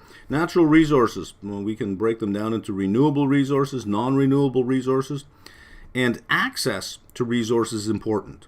But we can gain access through trade. Ownership and production of natural resource is not necessary for a country to achieve a high level of income. Look at countries like Germany and Japan. They have no domestic oil production, but nothing slowed them down because they can get access to that. So it's access to resources that matter, not so much the ownership and production. And the section goes on to even explain that ownership and production may even constrain growth as opposed to promote growth. A country that's rich in natural resources may rely on that as their source of income and may simply fail to develop economic institutions to support growth in other sectors. Or it could be that the exporting of that particular natural resource drives up the value of their currency. Strong export demand for their resources may drive up the currency and make other sectors uncompetitive. So ownership and production could be a curse. Labor supply. We've learned this in level 1. Labor force is working age population that is either employed or available for work. And the labor force depends on population growth, labor force participation and average hours worked, and net migration. So let's go through each of those 4 things that the labor supply depends upon. Number 1, population growth. Specifically working age population, the 16 to 65. And here the age mix is important. You want to look at what's the size of the population below 16, what's the size of the population above 65. A huge number up here means all of these workers have to support these retirees because most developed countries have some sort of government-funded pension plan or employee-deducted pension plan. In Canada, we have CPP. So every worker, we take out CPP, and those CPP payments begin to fund some of the retirees. So you want 7, 8, 9 workers funding every retiree, not 3 or 4 or 5. So you want to look at this number up here. Also, the number down here tells you how many are going to be entering the workforce, what the supply of incoming labor is going to be. The population growth, level of population growth is lower in developed countries. Remember earlier we talked about Malthus, and he said that as incomes rise, populations would rise because the population growth rate would be faster. I got more money, I can have a larger family until subsistence wages ruled again, and therefore population was flat. Turns out that that was wrong, that as we become wealthier, as we have more and more money, we tend to have smaller and smaller families, so the population growth slows down. Labor force participation. This is the percentage of working age population in the labor force. Just because you're between 16 and 65 doesn't mean that you're in the labor force. What if you simply just don't want a job? Well, we can't count you as unemployed. A little callback to level 1 there, right? Labor force participation has been increasing, especially over the 20th century, with more women entering the workforce. Pre-1950, women simply weren't that prevalent in the workforce, other than the typical jobs that we would consider were, well, women's work, right? Secretaries, things like that. But we've evolved as a social species to realize that, you know what, there's no such thing as men's work or women's work. There's just human work, right? So more women entering the workforce.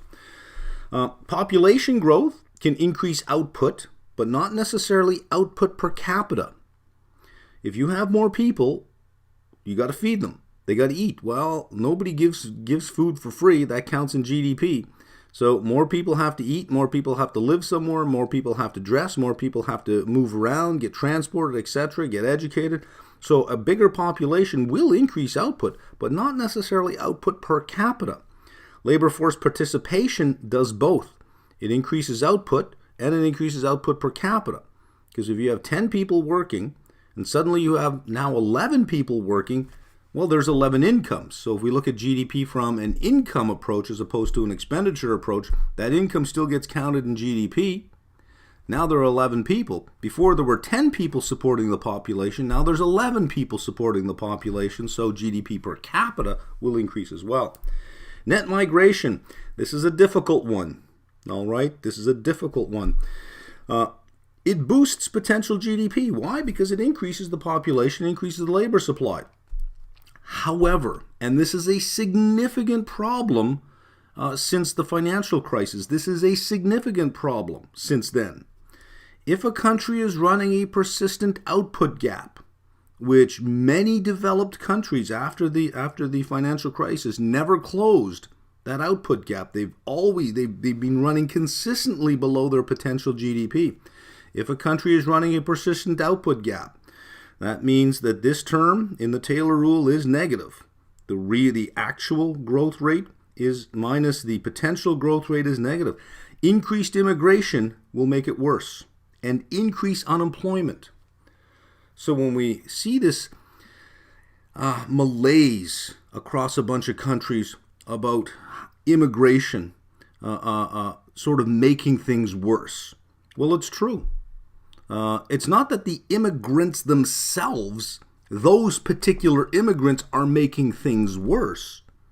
It's simply that a country that is all running an output gap, while net migration will increase the potential of GDP and boost actual GDP because of just the population inflow, they can actually make unemployment worse. So it can actually increase this gap and make unemployment worse, so the GDP per capita may start dropping, which means the standard of living in many countries will either be flat or stop dropping. And that's hard for people who were already there, looking at this saying, look, there's many of us that are already unemployed. Bringing more people in isn't going to get me a job any faster. That's a big issue. I'm going to mention another big issue that is happening at the same time that this is happening, and then we can start to understand why the world seems so angry. And finally, number 4, under labor supply, average hours worked. That was another one of the determinants of of the labor supply is how many hours are available for work. That has been trending lower. And let me say something about this. Over the long time that has been trending over, if you take a long picture like the last 100 years, the average work week has been trending lower because of unions, collective bargaining, labor laws, greater incomes, a greater desire for more leisure hours versus working hours, all of that. However, that being said, it has been trending higher in the lower income brackets. So if you break the economy down into deciles, the top 10% of income earners all the way to the bottom, from about 30% down, the bottom three deciles are finding that their average hours worked per week have been increasing. However, their real incomes have still been decreasing. So they have to work longer and more hours just to make ends meet. So overall, though, average hours worked has been trending lower, except in the lower income areas, but this is primarily minimum wage or slightly above minimum wage. So this is not significant hours. It has been trending lower. Labor quality. Knowledge and skills from education, training, and experience. Better educated, more skilled workers are more productive and more adaptable. And again, let me say something about this. This is about potential GDP. You can educate a whole population and increase potential GDP. That does not necessarily mean they're actually going to get jobs and do something that they've been trained to do. It also doesn't mean you have better educated, more skilled workers, but it doesn't actually mean that those skills will be relevant for very long. We have a rapidly changing world. And if we look at, I'm going to make a little grid here, and this is important to keep in mind. There are two types of work that can be done. Cognitive work, that's working with your brain, and physical work, that's working with your hands. That's the broad two types of jobs out there. You can work with your brain or you can work with your hands, right? And there is routine and non-routine. The first one that disappeared with automation, the 70s, the 80s, the 90s, that unions love to blame free trade for, and it wasn't really free trade that killed the jobs. It was robotics that took care of the routine physical work. If it's routine and it's physical, a robot can do it. That's gone. The 90s, the 2000s, and especially this decade, more so this decade than I've seen in the last 30 years, is software and artificial intelligence is now taking care of this category and killing jobs here. Or, not so much killing jobs, it's creating jobs and creating the equipment and the software and the intellectual property that can kill these jobs, but it kills more jobs than it actually produces. So, routine cognitive, routine physical work, that stuff is dead and dying. With self-driving cars, what's the next routine physical thing that's going to disappear? Part routine physical, part routine cognitive. Truck drivers, UPS drivers, delivery drivers. That's going to go away because self-driving cars is not a fad. It's not a thing. It's going to stay. It's going to gain traction. Highways will adapt to self-driving cars. You'll have smart roads, smart highways, smart grids. Well, then you won't need drivers anymore. Taxi cab drivers. All of these will disappear. So whereas job growth really is in non-routine. So better educated and more skilled workers are more productive and more adaptable. Even if you have educated workers in routine cognitive and routine physical, it still increases potential GDP, but that's simply not true anymore. It must be directed towards non-routine physical and non-routine cognitive. That's the only time I think we're getting to that point where economists have to say, look, we can't keep counting this as potential anymore. We can't count that in potential GDP. Only this matters for potential GDP growth. Labor quality increased through investments in education tends to also increase the pace of technological change, especially this category here, non-routine cognitive. And this is a problem, by the way. It tends to increase the pace of technological change. When I get to that part, I'll explain why that's a problem. I think I've explained why. What has caused the elimination of a lot of routine physical and routine cognitive? Technological change. ICT, non-ICT capital. Let's group capital all together here. Physical stock increases each year as long as the net investment is positive and the correlation between growth and investment is high. There's a problem. There's a problem because if we remember capital deepening, we said at a certain point, the additions to capital are going to add very little to potential growth. But here we're saying the correlation between the two is very high. And we're talking about capital. We're not even on A yet. A is total factor productivity. We're not even on A. We're just on capital. What gives? Well, it's this part right here, the ICT. What's getting brought in with ICT is this technological advance that we can now capture within the capital, which before we had to just stick over in A. It's now in the capital. ICT capital, they offer network externalities. The more people that are using a particular technology, the more rapid it's adopted, the more productive everyone becomes. Capital deepening plus technological progress. ICT capital embodies both of them. Capital deepening plus technological process. Previous, I put total factor productivity here, previous to this sort of thinking is that technological progress was just captured in total factor productivity, but now we can actually split the type of spending and investment spending that's done and determine, well, how much of it was capital deepening, how much was technological progress. Those numbers are out there. They're published. They're available. We can see them. We're going to see them in this reading, and we'll see who the source of the numbers are and where we can find those numbers for ourselves for different countries. And the other category, we had ICT. We talked about non-ICT. This is purely just capital deepening. Technology itself, the most important factor affecting the growth of per capita GDP.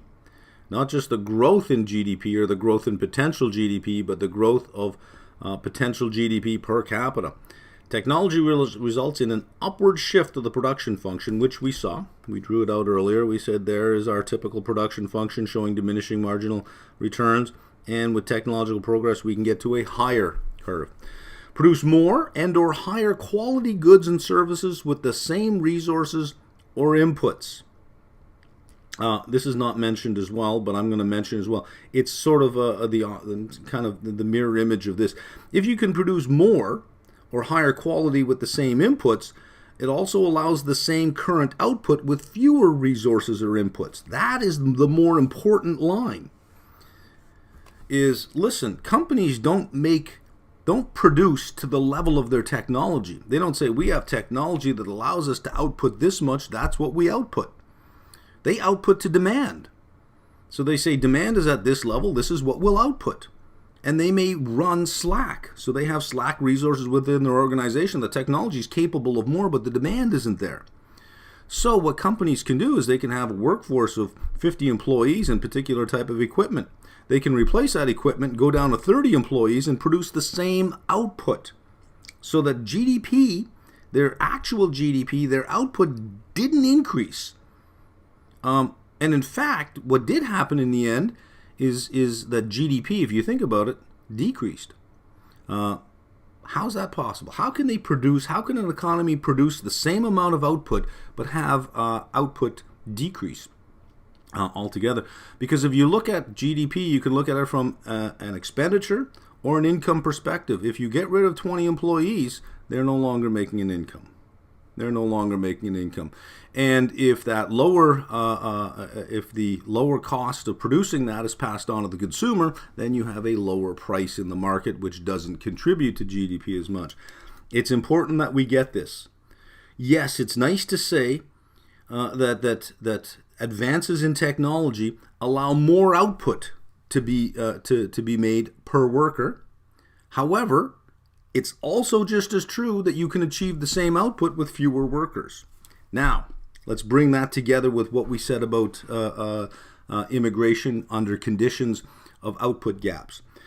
Here's a big issue in developed economies today, and it's a difficult issue to tackle because you're not going to slow down technology. But you can slow down immigration, and that's what's happening in the world. Technological advancement increases potential GDP, but may also potentially increase unemployment. Remember, routine physical, routine cognitive. So it increases the potential of the economy, but that just because we can potentially do it doesn't mean we actually do it. may also increase unemployment. Net immigration increases potential GDP, but may make unemployment worse. So when you combine rapid technological change with large waves of immigration, especially over the last decade, and since we've had the financial crisis, most developed economies have run significant output gaps, which is why central banks have kept rates really low for long periods of time, because there is an output gap between actual GDP and potential GDP.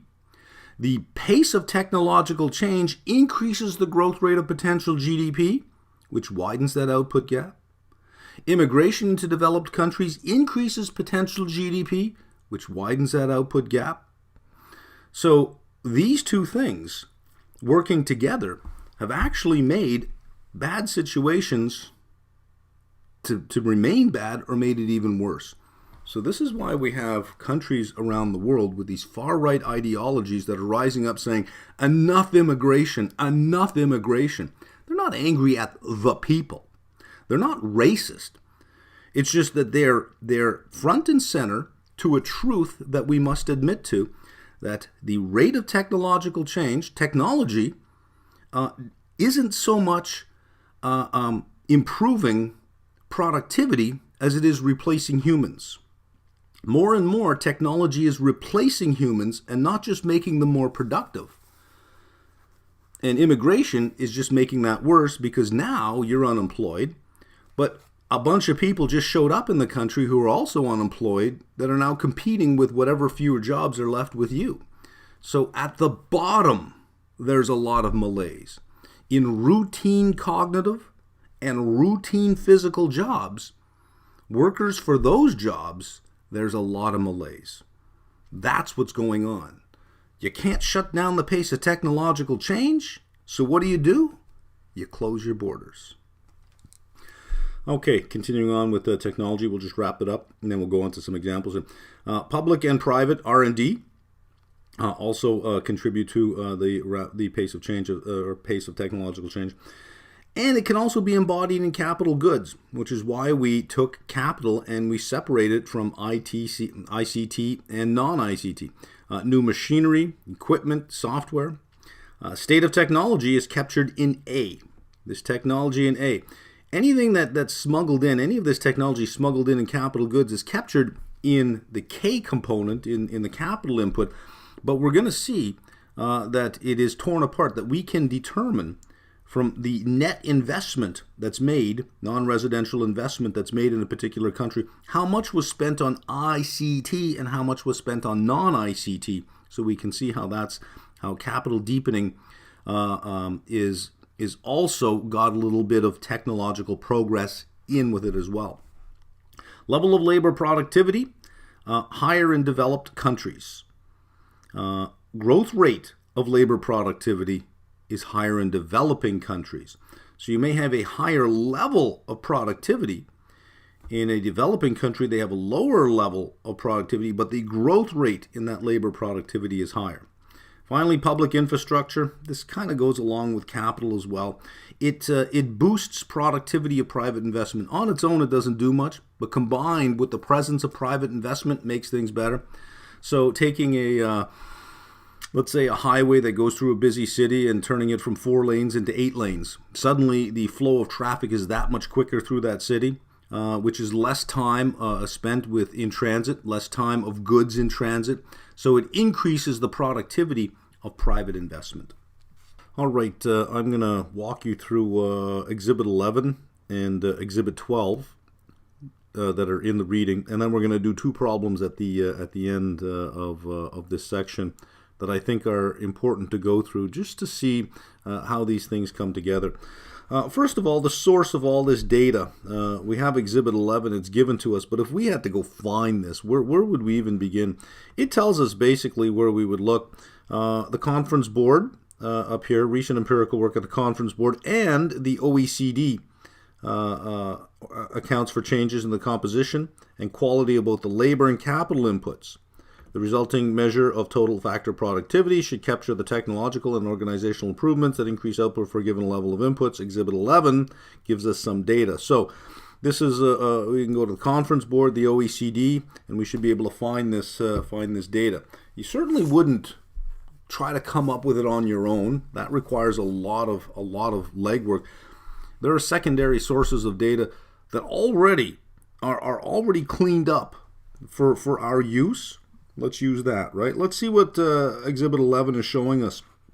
Labor and total factor productivity. So total factor productivity, that's giving us our A factor, and then of course we have labor productivity. So we have labor and total factor productivity. So we have a bunch of countries down the side. We have two time periods, 95 to 205 and 205 to 209. What are we looking at here? Growth in hours worked, growth in labor productivity, growth in total factor productivity, growth due to capital deepening. Okay, so notice how they can tear this apart. We have total productivity, and they're tearing it apart into two components. One is capital deepening, the other is a result of total factor productivity. So when we're talking about labor productivity, remember, the more productive labor is, the higher the potential GDP. But labor can become more productive by having more equipment to use, or by having equipment that makes them more productive for the same amount of time. So this breaks it apart nicely for us. And then we have our growth in GDP. We have a little A up here, and whenever I see these little things, I always say, well, before I go reading all of this, let's see that A, and let's see if it makes me read this any differently. So if we scroll down, it says here, total hours worked is the preferred measure of labor quantity. However, this measure is not available for most developing countries, including China, India, Brazil, and Mexico. And we can see that China, India, Brazil, and Mexico are the last four on this list. So we don't have that number. So it's just telling us how they deal with it. For these countries, total employment is used, assuming that the change in total hours worked equals the change in employment. In this case, labor productivity is measured as output per worker, but for the developed countries, labor productivity is output per hour. So does that change the interpretation of what I'm looking at? In other words, if I look at China and I see 1.1, 6.7, and I look at Germany for negative 0.3 and 1.6. Can I compare these two numbers directly together? Yes, I can. All they're saying is, look, for these countries, we can use the total amount of hours that were worked. And we can look at output and we can see if there was a growth in labor productivity. But for these countries, we don't have that. So instead, we're going to look at total employment and we're going to look at output and see if there was an increase. And we're making the assumption that an increase in total employment probably means an increase in total hours worked. If employment went up 2%, well then they probably 2% more hours were worked. So I'm good. I can compare all of these things. That's important to know. So there we go. There's a bunch of information that we have. So when we're asked a question later on, part of, let's say, a big part of being able to answer almost any question, especially in economics, comes down to this: where do I find the data? That's a huge problem. If you don't know where to find the data, you can't answer any question. Where do I find the data? So in your own country, whatever country you're in, you should get familiar, or whatever country that you're going to be analyzing, or whatever country you're going to be focusing on, you should get familiar with the sources of the economic data. Where are they? Where does it sit? Go there. Have a look at what's available. Spend some time. Look at each table. Read the tables. Ask yourself, what am I being told here? What information am I being given? Because there's a lot of data out there. It's all out there. It's all out there. There's no shortage of it. What there is a shortage of is knowledge of where to find it, and once you find it, knowledge of how to make sense of it all. So spend some time. Go to your central bank's website. In Canada, we have StatsCan, which has a whole bunch of data. We have a conference board. We can go to the OECD. You can go to the IMF. They have all this data. Look at it. Ask yourself, okay, well, what's here? Okay, so make a note to yourself of, okay, I can find this stuff here. I can find that stuff there. I can find this stuff here, that stuff there. That is so critically important. When I did my PhD, one of the big stumbling blocks that a lot of PhD candidates had is they had great theories about what their dissertation was going to be, and they were going to look at this relationship and look at that relationship, and Their theory, their first draft of their dissertation for approval was really theory-driven. And then they got brought to reality when the advisor, their dissertation advisor, would say, where are you going to get the data? And just blank stares. What do you mean? Well, where are you going to get the data? Do you know where to find all this stuff? And suddenly they were brought back down to earth, that they didn't realize that, hang on a second, maybe I should see what data is available first before I go drafting all these fantastic theories about what I'm going to do. They spent no time looking at, well, what data is available? Because that'll tell you what are the limits of the questions you can ask. That's not I think, communicated well enough in this chapter. I think there should be a nice section in here that teaches you, this is where you find this kind of stuff. This is where you find that kind of stuff. This is how you read these tables. This is what these tables mean. This is what those tables mean. Here's how you compare these numbers. That's missing from all of this. This chapter seems to be very theory-driven, and it has some empirical data, but it jumps that chasm from the theory. It gives you the data instead of teaching you where to find that data and how to read it. If you can do that, if you can learn where the data is, learn how to read it, no question will stop you. Which means if you ever get a question, you say, look, all I need to answer this is the data.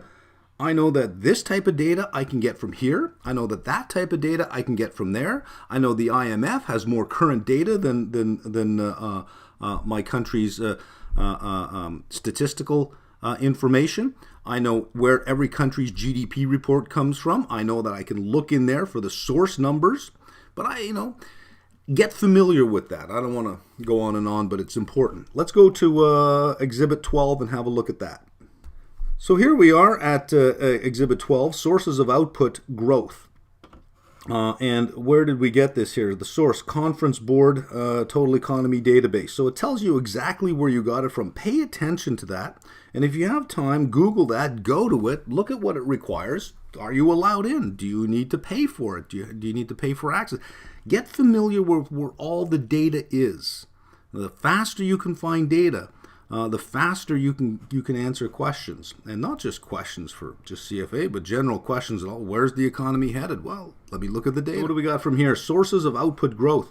And again, we have the same countries that we had previously. What do we have? Labor quantity, labor quality. Non-ICT capital, ICT capital, total factor productivity. So here is these two. There's our labor factor. These two, there's our capital factor, and there's A. We have everything for our neoclassical production function here.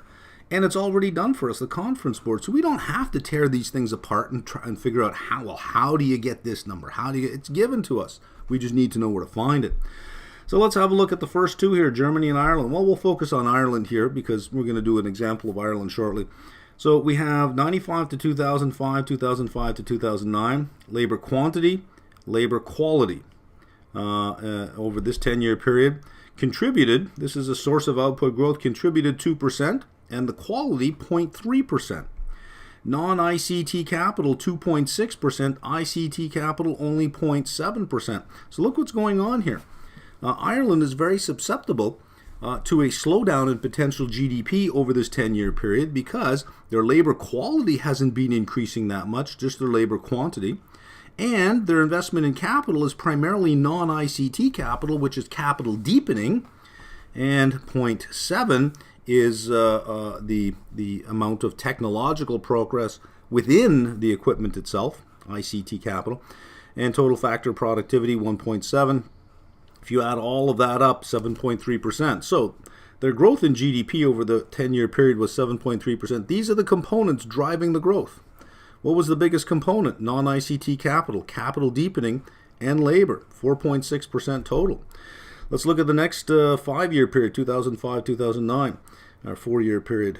Labor quantity, negative 0.2. Well, that makes sense. A recession, you lay people off, so there's not that much. The labor force, the participation rate drops. Labor quality contributed something, 0.1.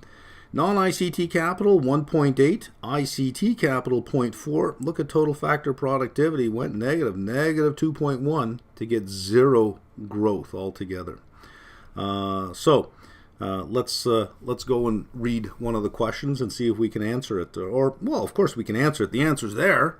We want to be able to walk through it and see exactly what's going on so we can agree with every step along the way. Say, I see exactly what you're doing here. Here it is here. Example 8, the Irish economy. As shown in Exhibit 1, economic growth in Ireland since 1970 has been significantly higher than that experienced in the major European economies of Germany, France, and the United Kingdom. In 1970, the per capita GDP of Ireland at 9,869 was 45% below the per capita GDP of the United Kingdom. In 2010, per capita GDP in Ireland at 36,433 was only 2.5% below the United Kingdom's 37,371 per capita GDP. Like most of the global economy, Ireland fell in a deep recession in 2009, with GDP contracting by over 7%. To understand the factors driving the Irish economy and the prospects for future equity returns, use the data in Exhibits 11 and 12 and the population data below to address the following questions. So, imagine that you didn't have all of the data. Let's look at the question first, and then we'll think about something. Using the growth accounting framework, evaluate the sources of growth for the Irish economy from 95 to 2009. Now let's say that I didn't go through those tables, we didn't look at them, we don't know where to get the data. How would you begin to answer that? The sources of growth for the Irish economy, you think, well, that's a big question. I got to go find all the GDP reports for those 10 years. I got to look at, oh, come on, you can't be serious. Well, no. If you don't know where to find the data, it's a big job. But the data is already done. It's already out there. So knowing where to find the data is important. Did we come across anything that talked about the sources of growth for the Irish economy? Yes. We know exactly where to find that. So all we have to do is understand how to read those numbers. Do we know what each one of them means? So we're going to do that in a second here. Number 2, what is likely to happen to the potential rate of growth for Ireland? What are the prospects for equity returns? And so we're given this sort of information before we solve anything. Population in millions in 2008, 3.8 million. 2010, 4.5 million. Annual growth rate of 1.71%. Net immigration, 2000 to 2010, 375,000. Net immigration from 2009, 2010, just the last year. Notice that we have an outflow here, negative 20,000. Population less immigrants, 3.8 to 4.1. So the endogenous population growth within Ireland, 0.8%, with immigration 1.7%. So let's find the solution to number 1 here. Using the growth accounting framework, evaluate the sources of growth for the Irish economy. And this replicates what we looked at earlier. Remember, we went through each one. Labor was 2.3%. This is the 95 to 2005 period. This is the 2005-2009. We saw that labor was 2.3, broken down into quantity and quality. 2% for quantity, 0.3 for quality, for a 2.3% contribution. Capital investment, non-ITC, was 2.6, ICT was 0.7 for a 3.3% contribution, and total factor productivity 1.7 for a growth of 7.3 over that 10-year period. In 2005, you were probably looking at Ireland saying, what a success story. Look at this country, incredible. Well, let's see how it weathers bad times, right? 2005, 2009. Labor, negative 0.1. Quantity dropped by 0.2, quality increased by 0.1, so it was a net drop in its contribution to growth. Capital investment 2.2%, non-ITC, ICT 1.8%. So more capital deepening. ICT capital 0.4%, that was a 2.2, and total factor productivity negative 2.1. By the way, how do we get this? This is considered a residual. Remember, we'll know what GDP growth was. This we know. We're just trying to finish the accounting equation to get to this number. This number gets filled in. We can find this number up here for labor. We can find this number for capital. So when we add these two together, how do we get here? Well, we have to subtract 2.1. That must be total factor productivity, negative 2.1. So we've answered number 1, the sources for growth for the economy. include labor quantity, labor quality, non-ICT capital, ICT capital, and total factor productivity. So there's our A. These two terms make our K. These two terms make our L. So we have our L, our K, and our A. L and K are endogenous, K is exogenous. The growth accounting data in Exhibit 12 indicate that economic growth in Ireland in 95-2008 is explained by the following factors. There we go. Let's look at number 2. What is likely to happen to the potential growth rate for Ireland? Well, we have two approaches we can use, remember? We can use a growth accounting equation, which was the change in output is equal to the change in a total factor productivity plus the total change in labor. But that requires us to calculate trend rates in labor growth, trend rates in capital growth, plus to estimate the rate of change of technological, or the rate of technological change. The other way to do it was the labor productivity accounting equation, and that's what we're going to use here. Growth rate of potential GDP is long-term growth rate of the labor force plus long-term growth rate in labor productivity, long-term growth rate of both. So let's see how they approach this here. By the way, before we read what's here, would we know what we're looking for? Do we know where to go to answer this? Well, we're given some population data. Remember, the labor force, we looked at 4 things that talked about growth in labor. Population growth, average hours worked per week, size of the labor force, the participation rate, and net immigration. So we're given population, we're given net immigration, and I remember in Exhibit 11 reading that we had the data for productivity per hour broken down into 2 terms, right? So let's have a look at what we got. To use this equation, we need to project the growth rate in the labor input and labor productivity. So we need, because we're projecting now, we're forecasting. So what is going to be the long-term growth rate of the labor force? And what is going to be the long-term growth rate in labor productivity? We have some historical data. The question is, can we use that to go forward? Does that make sense to use that on a go-forward basis? Total hours worked data are in Exhibit 11. And are one potential source to use to estimate the growth rate of the labor input. Exhibit 11 shows the labor input declining by 0.8% between 2005-2009. Let's go have a look at that. So here's Ireland. Here's growth in hours worked. Notice it's negative 0.8. The growth in hours worked is negative 0.8. Growth in labor productivity is 0.8. And we have a negative growth in total factor productivity. So we have these numbers here, so let's head back down and continue on. We want to check to make sure that, where did you get that number? You got it from right here. Okay, that's where I probably would have got it from too. Let's continue on. So this is where we left off. Shows the labor input declining by 0.8% between 2005-2009. The problem here is that the decline in hours worked is overstated because of the negative impact of the recession on hours worked. Now notice that they're using just general logic to make that statement. There's nothing in that table that we read that had a big warning sign that said, warning, we would have to know this. We would have to be aware that, well, now, within there was a pretty bad recession. Would that be typical of a go-forward rate? Maybe not. As an alternative, the labor input should grow at the same rate as the population plus the net change due to immigration. The population data for Ireland, given above, show that over half the population growth between 2000 and 2010 was due to immigration. Let's verify that. Here's the annual growth rate, all in, 1.71%. Here's the annual growth rate, less immigration, taking it out, 0.8%. So yeah, less than half was due to its own growth rate.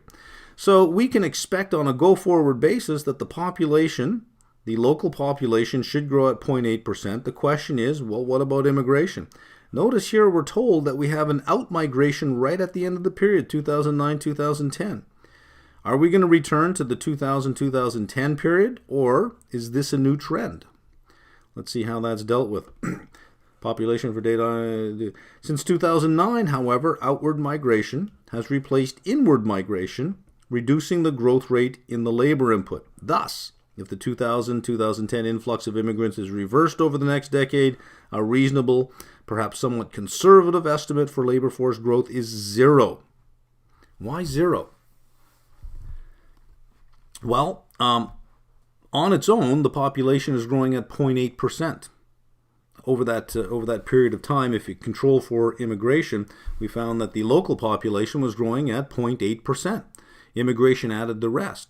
This statement said, if outward migration continues, it says if the 2000-2010 influx of immigrants is reversed over the next decade, so if 0.8 came in, 0.8's got to go out. So the local population can grow at 0.8%, and the outflow of immigration takes out the 0.8 that it put in, that's how it gets to 0. Do you agree with that?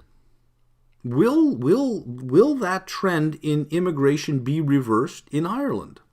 You'd have to know something about Ireland's stance towards immigration, Ireland's stance towards the European Union. We know that they're part of the Brexit team right now. They don't want to be, but there they are. They're talking about a referendum on independence because they want to be back with the Eurozone. If that happened, then we would not expect that out-migration to happen. But as it stands right now, perhaps it will. We don't know. But keep in mind that getting to that 0, there's one of the assumptions that are made. And we did this, we covered this in equity, that if you're going to make assumptions, you list the assumptions on which all your forecasts are made. It's no different here. We're making forecasts. The future is unknown. It's not uncertain, it's unknown. So we have to make assumptions. That's an assumption. That's how we get to 0. So here, we also assume, notice this is critical in your writing and in everything that you do as an analyst is you are very clear on your assumptions. They should be defensible. They're assumptions, but they should be you should be able to defend them. There is no increase in labor productivity coming from capital deepening as investment slows. Now, you can agree or disagree. No increase in labor productivity coming from capital deepening as investment slows, resulting in essentially no growth in net investment and the physical capital stock. Number 2, total factor productivity growth reverts to its average growth of 1.7% in the 95-2005 time period. And for number 2, I see no reason why it shouldn't. You take that recession out, why shouldn't it go back to the rate that it was at? I don't see that is controversial. This first one, I'm not really sure if I agree with that one. It's saying no increase in labor productivity coming from capital deepening. I wouldn't be so aggressive. Let me show you why. Let's go back up to Exhibit 11. So here's Ireland. Here's growth due to capital deepening. The 95-2005 period, 2.4%. The 2005-2009 in the recession, 2.9%. But this problem that we're solving is talking about the long-term growth potential. So number 3 is saying that in the long term, up here, number 1, in the long term, it'll add nothing.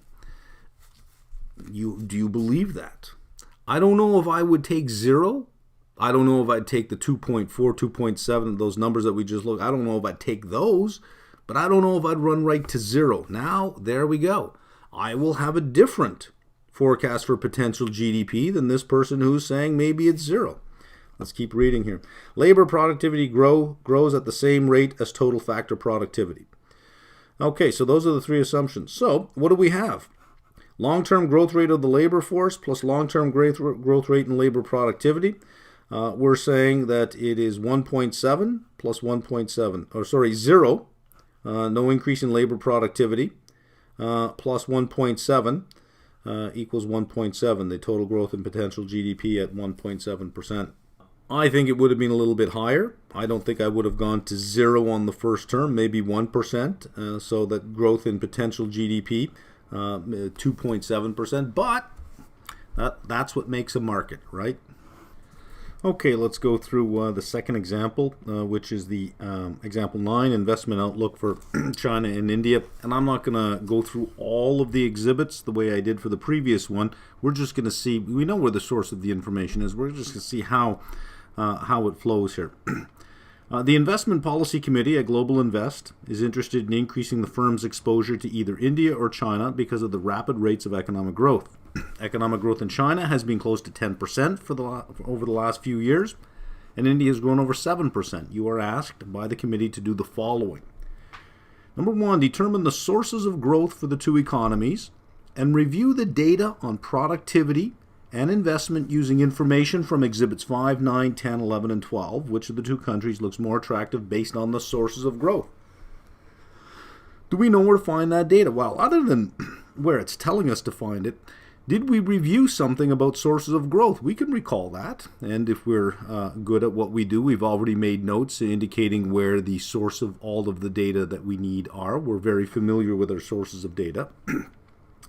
So we can do that. Number 2, estimate the long-term sustainable earnings growth rate using data from 95 to 2008. Well, the long-term sustainable earnings growth rate is the same as the long-term growth rate of potential GDP.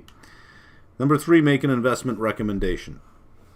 So, number 1, we can easily go back up to the chart that we had, which was Exhibit 12, and it broke everything down into labor quantity, labor quality, non-ICT, ICT, and total factor productivity. So here's India, here's China. Let's just compare them on each factor here. Labor quantity, the percent of contribution for India, 1% and 1.1, versus labor quantity for China, 0.5 and 0.3. So clearly it's more important for India than it is for China. Labor quality, 0.2 and 0.1 versus labor quality in China, 0.2 and 0.2, roughly identical on these ones. What's the third one? Non-ICT capital, 2.7 and 3.7. What is that? That's capital deepening. 2.7 and 3.7 in the contribution to growth. For China, it's 4.5 and 5.5, significantly higher. ICT capital, 0.5 and 0.9 for China, 1.1, 1.3, higher as well. Total factor productivity, 1.9, 2.4 for China, 1.5. It's fairly comparable in that period of time. 4.2 versus 2.4. Well, China has the advantage here again, right? So total GDP growth, 7.8, 11.5. We can see what factors contribute to it. So there's number 1, determine the source of growth. Number 2, estimate the long-term sustainable growth rate using data from 95 to 2008. So before we get to number 2 here, let's have a look at the notes that they made and how they got to their conclusion here. The contribution of the labor quantity input is more important to growth in India than in China. We saw that. Labor quantity contributed 1% to India's GDP growth over the first 10-year period and 1.1% over the next 5-year period. That's a 4-year period. The equivalent numbers for China are 0.5 and 0.3. Looking ahead, labor is likely to be a major factor adding to India's growth. The population of India is growing at a faster rate than that of China, and that we can get in Exhibit 5. So we're seeing how they're bringing in that information. The annual growth rate in population from 2000 to 2010 was 1.5.2% in India versus 0.57% in China. Also, hours worked in India are growing at a faster rate than in China. Therefore, the workforce and the labor quantity input should grow faster than India. The edge here goes to India, which we've sort of already alluded to. The contribution to GDP made by the quality of the labor force is essentially identical in the two countries. No need to read the data. The contribution of non-ICT capital investment is significantly higher in China, which we've noted. The contribution of ICT capital investment is significantly higher in China as well, so non-ICT and ICT. Both countries spend a high percentage of GDP on capital investment, which we get in Exhibit 9. You should refer to that and look at that one. In 2010, investment spending as a percentage of GDP was 48.2% in China, 36.8% in India. Those are big numbers. The Chinese share is higher, and this provides China with an edge unless diminishing marginal returns to capital deepening become an issue. However, this is not likely for a while given the low level of capital per worker in China. China and India still have a long way to go to converge with the developed economies. The advantage goes to China. The contribution of technological progress is measured by TFP. Comparing the two countries, TFP growth was higher in India over the period 95 to 2005. For the period 2005-2009, however, TFP growth was significantly higher in China. In addition, expenditures on R&D for 2009 were higher in China. So let's take a moment on these 2 points. Notice for capital spending for investment in ICT and non-ICT, they brought in, they looked at investment spending as a percentage of GDP to see how that was backed up. And in the next one, for total factor productivity, for that to continue to grow, the source of total, we looked at the sources of factor productivity or total factor productivity, education, and also investments in R&D. So they looked at the level of expenditures on R&D for 2009, which we find in Exhibit 10 as a percent of GDP, higher in China. And finally, growth in the overall labor productivity, considerably higher in China than India, 10.3% in China versus 6% in India. That is from Exhibit 11 between 2005-2008. This is due to a greater increase in the capital to labor ratio in China and due to faster technological progress in China. So you can see how all of that gets tied together. Let's look at the solution for number 2, and then we'll end there. Estimates of potential GDP using the inputs from Exhibit 11 for China and India are growth rate and potential. We're using the productivity formula, labor productivity formula. Long-term growth rate of labor force plus long-term growth rate and labor productivity. And here it's long-term growth rate of labor force equals growth in hours worked in Exhibit 11. So they're just taking the numbers from Exhibit 11 and putting them in here. Long-term growth rate and labor productivity. We get 1.1 plus 7.5, 2.1 plus 4.6. You get 8.6 for China and 6.7% for India. And again, as I said earlier, how do we answer these questions? The biggest part of it is, where is the data? Where do I get the data? So always, whenever you have time, if you're doing nothing for half an hour, head over to the IMF or the OECD or the Conference Board and just have a look at what they got. Get familiar with what they have. I'll leave number 3 for you to finish up.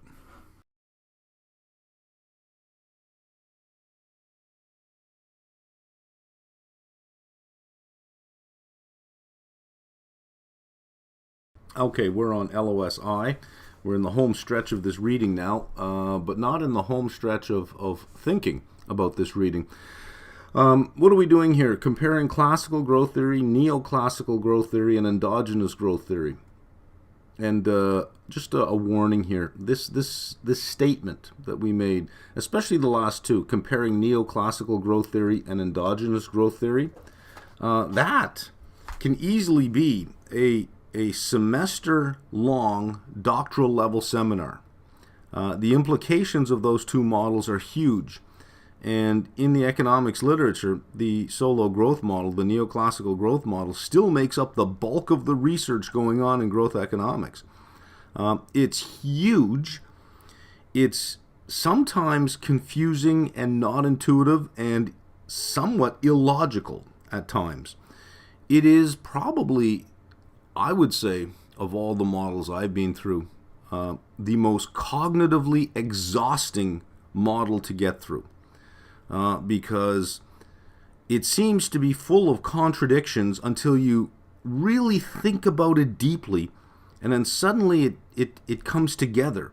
But it's subtle. There's a lot of subtleties, and it is cognitively exhausting. If you've ever read through a chapter on neoclassical growth models, you know that you have to fight your way through every sentence. You read a sentence, you got to stop, and it's 10 to 15 minutes of tearing that sentence apart, going, hang on a second, now you just said it was this, now it's this, and it is cognitively exhausting.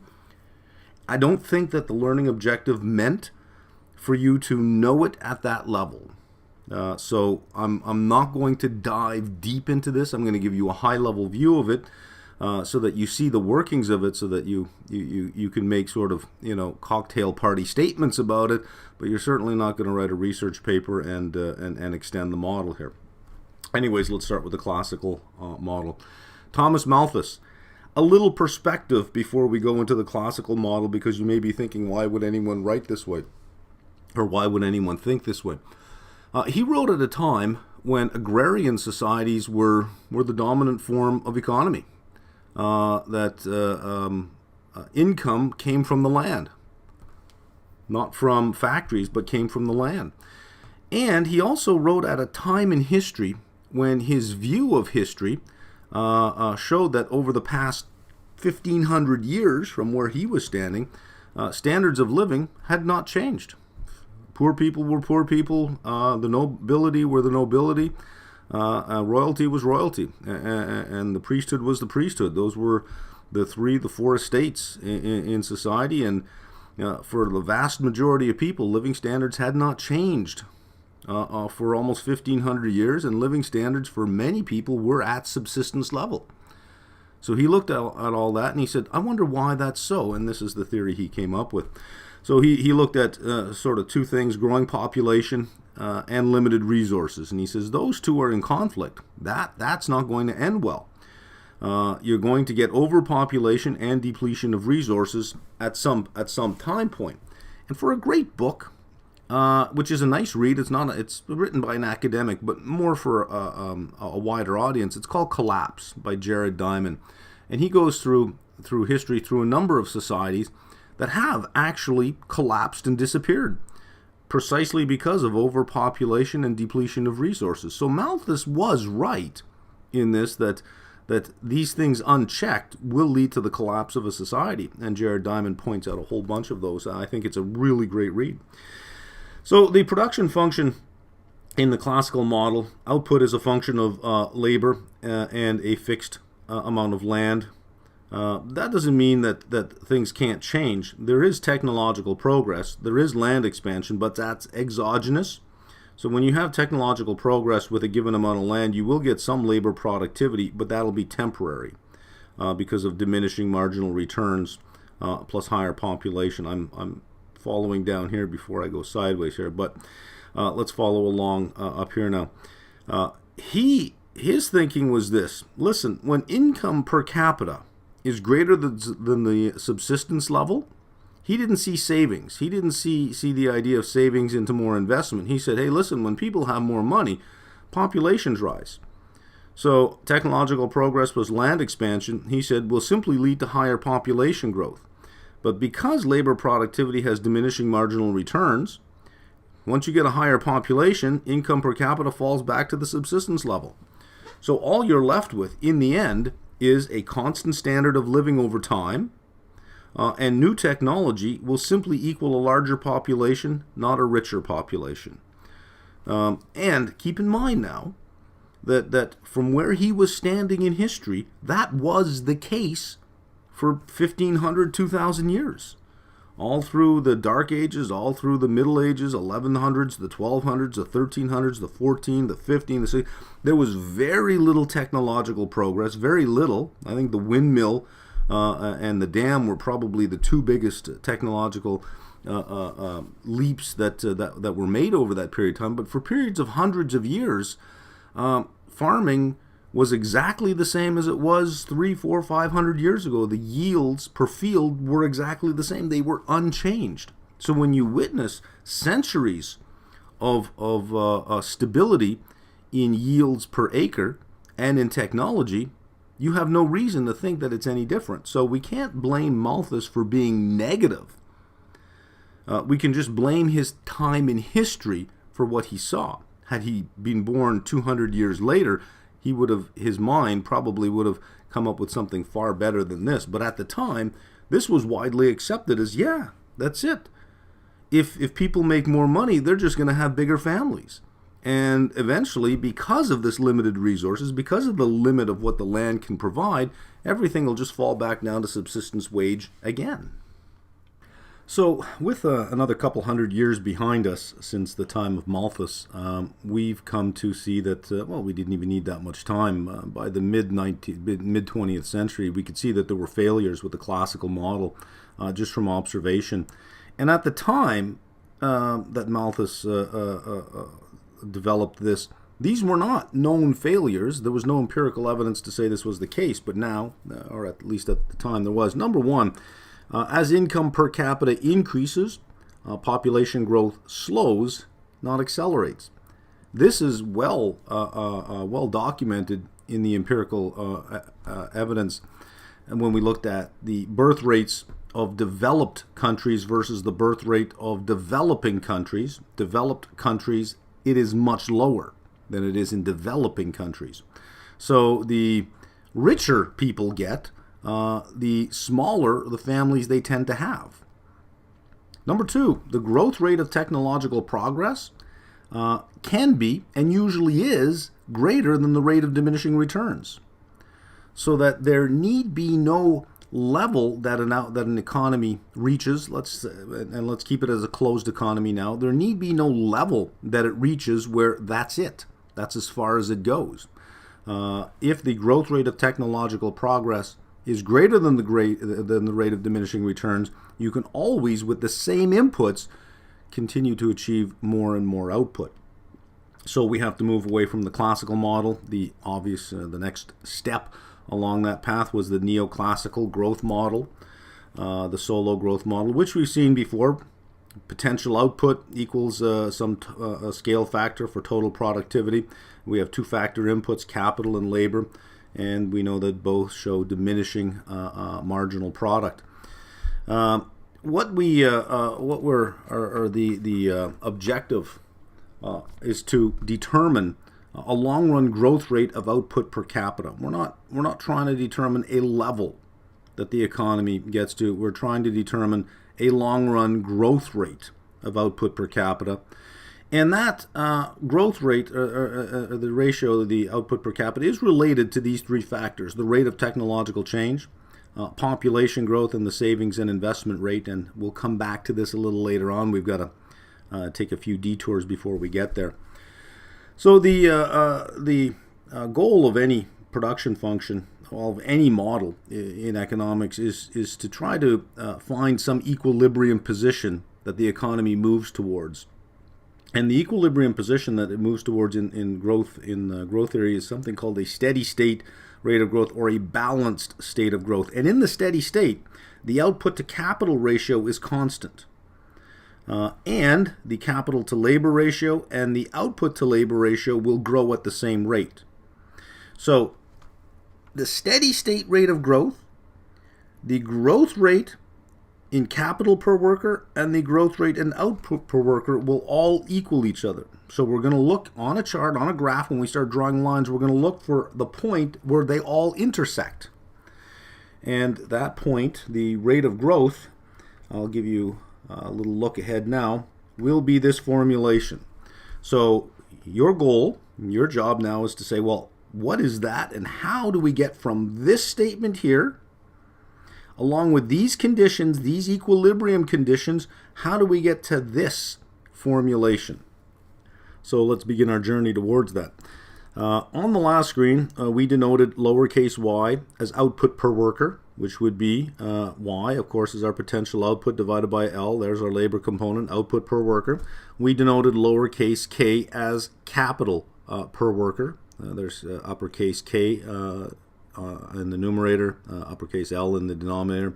I take some time on the notation because we're moving from uppercase to lowercase letters, and if you don't get the move, if you don't start reading the sentences, the mathematical sentences as output per worker and keep saying output capital, it'll get confusing. The hardest part of a lot of this model stuff is the notation. But the notation is just an easy way to write out a sentence. So if you can read this as a sentence, then you're okay. But you have to understand the vocabulary. That's a new word, right? That's output per worker. This is output. This is output per worker. So as long as we can read our sentences, math is not difficult. It's just read in words. So we can express a rate of change in the capital per worker ratio and a rate of change in the output per worker ratio as follows. So this is the expression for the rate of change in the capital per worker and output per worker. Now, output per worker, we can go one of two ways with that, because we can use the output per worker version of the production function, which was AK, lowercase k to the power of alpha.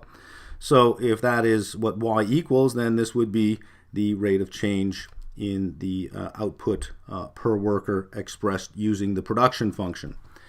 So Great. So we've expressed that. Let's get into a little bit more detail because we got to get over to, remember those three things that we were trying to relate output per worker to. One of them was the rate of technological change. One was population growth, and the other was the investment savings relationship. So let's have a look at the change in K. What is the change in K? What causes the change in K? In other words, if I ask you for the capital stock at time t plus 1, how would we arrive at that? Well, we would start with the capital stock at time period t, and what would we add? We would add any additions to the capital stock. Let's call that investment. Any investments that were made in the capital stock we would add, and we would subtract. Now, for this, you can go to FRA, Financial Reporting Analysis, and think about your property, plant, and equipment. How do we calculate that? Well, property, plant, and equipment is what it was last period plus any net additions, any CapEx, minus any accumulated depreciation. That's the same thing here. The capital stock wears out at a particular rate of depreciation. So the capital stock at some future point is what it is today, plus investment over that period minus depreciation. And that's all we're going to do down here. K increases by investment, and investment is just the savings rate multiplied by output. So much of output is saved. Well, that's available for investment. Now this I over here, this is the amount of investment that is available.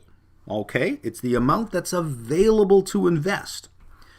This over here, there's our depreciation rate, and we multiply that by the level of our capital stock. We'll see how much is depreciating. So that the change in K, capital K, the change in the capital stock is equal to the amount we can invest minus what it depreciates at. Now, if we divide every term by K, what do we get? Look at this term over here. We're putting it in this form up here. And we're going to substitute it back into that equation. So let's substitute this in for K, and we get all of this. We get that.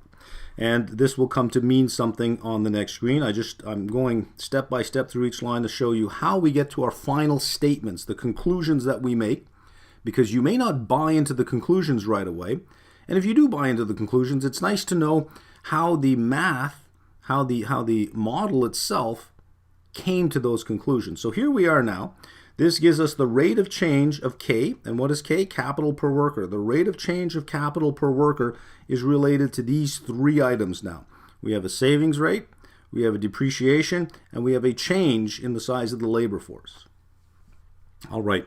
You'll recall in the steady state, I said the growth rate in the capital to worker ratio is the same as the growth rate in the output to worker ratio. Capital to worker, remember the growth rate in capital to worker, that's K, capital to labor, and output per worker is Y to L, and we denoted this as lowercase k, we denoted this as lowercase y.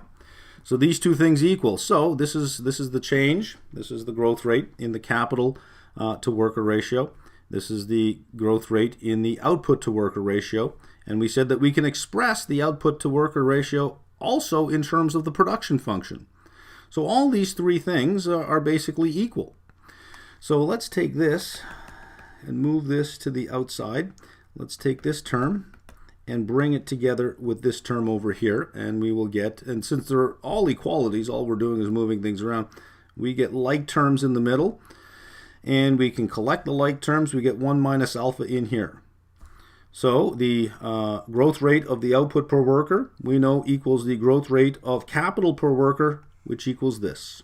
Now we have an expression for the growth rate of capital per worker, which also is the same as the growth rate of output per worker, which is what we find in the steady state. There it is. Let's simplify this a little bit. This top term up here, this is the rate of technological change, the growth rate of total factor productivity. Rather than writing delta A over A all the time, let's just call it theta.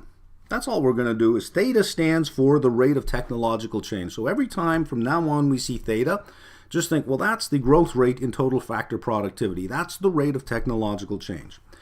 So remember what I said a couple screens ago, we need to make it look, we're looking for this particular formulation. Well, now we found it. In the steady state, the growth rate of output per worker, the growth rate of output per worker equals theta divided by 1 minus alpha. So this is the steady state growth rate of labor productivity, is theta divided by 1 minus alpha. This is growth rate of output per capita, lowercase y's. If we want the growth rate of output, then we have to use uppercase. We still have our theta 1 minus alpha, but we also have to add back the change in the labor component as well. So, growth rate and output per capita, growth rate of output. Where do we go from here? All right, this is our last step. We are going to substitute the growth rate of output per capita into this equation here. This is the rate of change of capital per worker. Where does it go? Well, we said that in the steady state, the capital to labor ratio, lowercase k, is equal to the output per worker, which is, it grows at the same rate as the output per worker, which is theta over 1 minus alpha. So this over here just equals this term. So all we're going to do is just substitute here. All of this is right here, just replicated. And then we're just going to collect terms, and we're going to isolate output to capital ratio. Because in the steady state, the output to capital ratio is what? Is constant. Is constant. So we're going to use this terminology here to indicate that we are talking about an equilibrium output to capital ratio. So when you see this term, all you have to say is, well, I know exactly what that means. It's referring to the output to capital ratio in the steady state. There we go. And that output to capital ratio is equal to all of this over here. And I'm going to show you on the next screen a small graph where I break these down into something that's easier to understand. I really should have just used the graph and ignored all of the equations. I really should have just used that. But the equation of the lines on the graph would have caused you some grief. Now that we know all the equations, when I draw the lines, you'll go, yep, I know what that is, I know what that is, I know what that is. It'll be so much clearer for you. So what are our big conclusions? What's our big takeaways here? In the steady state, the output to capital ratio is constant, denoted by this terminology here, by that notation, I should say. The output to capital ratio is constant. The capital to labor and the output to labor ratios both grow at the same rate, which is theta over 1 minus alpha. On the steady state growth path, the marginal product of capital, this is our output to capital ratio, the marginal product of capital equals the real interest rate. The result being, in the steady state, capital deepening has no effect on the growth rate of the economy or on the marginal product of capital. Marginal product of capital equals R, period. The growth rate is theta over 1 minus alpha. So we can see that capital deepening will have no effect on either one of those two terms. All right, let's look at this in graphical form. It'll make a lot more sense once we see it this way. In the steady state, equilibrium occurs when this condition holds. Now, what is this condition here? Well, we already have seen SY. This is investment. It's savings or investment. This is savings per worker. This is the amount of savings available for investment in a closed economy, and we will assume that savings equal investment, much like the economic identity we learned in level 1. S equals I. We're going to assume that holds here. This is domestic savings. This is savings per worker. This is what is available to invest. What is this over here? This is the investment required to keep K constant, just to keep the capital stock constant. And if we keep the capital stock constant, our ratio will be constant as well. So what are all these terms? Well, we know that this is the growth rate in labor productivity. So you need capital, down here, you need this investment just to keep the marginal product of capital equal to the real interest rate. We need that level of investment. To replace property, plant, and equipment, in other words, depreciation, we need to add a certain amount of investment to cover off depreciation. And we need capital for new workers entering the workforce. We need that. Why? Because we want to keep K, capital per worker, constant. So as more workers enter, you need more capital to keep the ratio constant. So this is savings that are available. This is the investment required. So let's have a look at what that looks like. This is just a straight line. This will be just a straight line because at any point in time all three will be given. So we'll just have a straight line, and the slope of the line, of course, is given by this. This is the investment required. This up here is our output output per labor, or the output to labor ratio, or output per capita, and of course it equals this function here. If our savings rate is some function of y, and if this is y, sy must be like this. So if s was 0.2 of y, it would be here. If s were 0.3, it would be here. If it were 0.9, it would be up here. And if it were 1, it would be the same line. So there's our savings. So here we go. Let's have a look at what we have. What is going on down here? Well, down here we have more savings than what is required to keep the capital stock constant. We have excess investment. We have capital deepening going on. As we continue on, there's less and less and less of it until they equate, until savings per worker exactly equals the investment required to keep K constant. So we have an equilibrium capital to labor ratio, which will then give us our output to labor equilibrium level. So just to give you a more intuitive idea of how these things operate together, this is something that I got from the Wolfram Demonstrations Project. And if you Google Wolfram Demonstrations Project, there's a CDF player that you'll need to download, and then some of these are available for free online. And you can play with these. This is a solo growth model. It's a simple solo growth model. Here's our savings rate. This red line here, remember that's the savings curve that we drew. Then this blue line here is the amount of investment required. And you can see that up here we've only modeled it as depreciation, or the authors of this particular CDF only modeled it as depreciation. And there's our labor force growth. So let's just play around here. Let's just raise the rate of savings and watch what happens to the curves here, and watch what happens to the equilibrium output here. So as we raise the rate of savings, see what happens? Is that the curve, the amount of say investment available, continues, since it's bigger, it intersects the amount of investment necessary to maintain the capital stock at a higher point. So that the output to labor ratio is even higher. And of course, if you lower the rate of savings, notice what happens. So there's a dynamic that's not captured in the static pictures.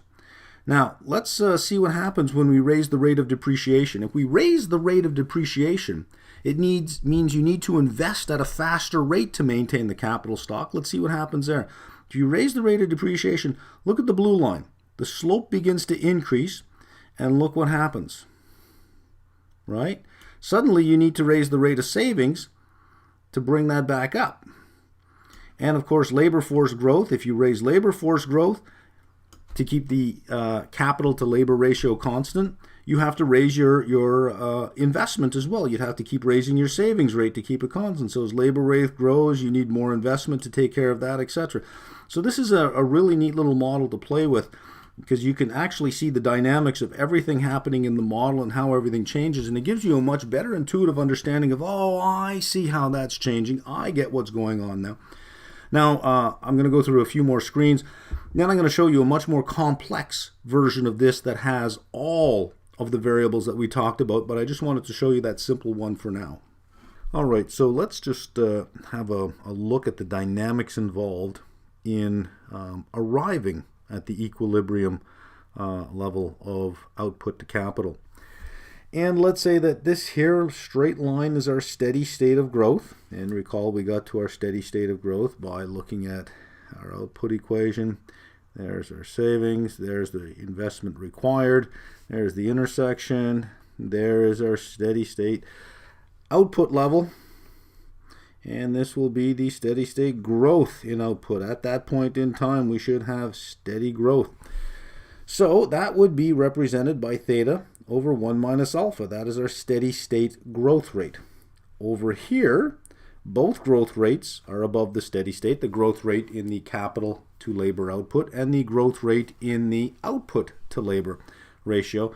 Both of these are above the steady state. Over here, both the growth rates are below the steady state. And we want to see, how do we get back to the steady state? Well, here's the logic in this. Over here, we have a situation where the growth rate in capital per labor is greater than the growth rate in output per labor.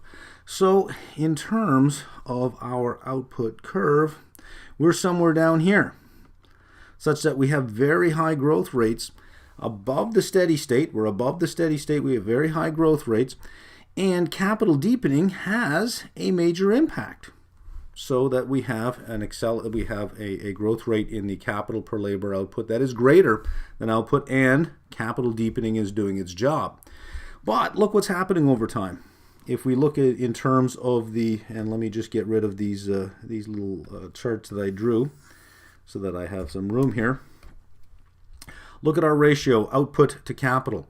If capital is growing faster than output, we have a denominator that is growing faster than a numerator. What is happening to this ratio? Over time, this ratio is dropping. The ratio is declining.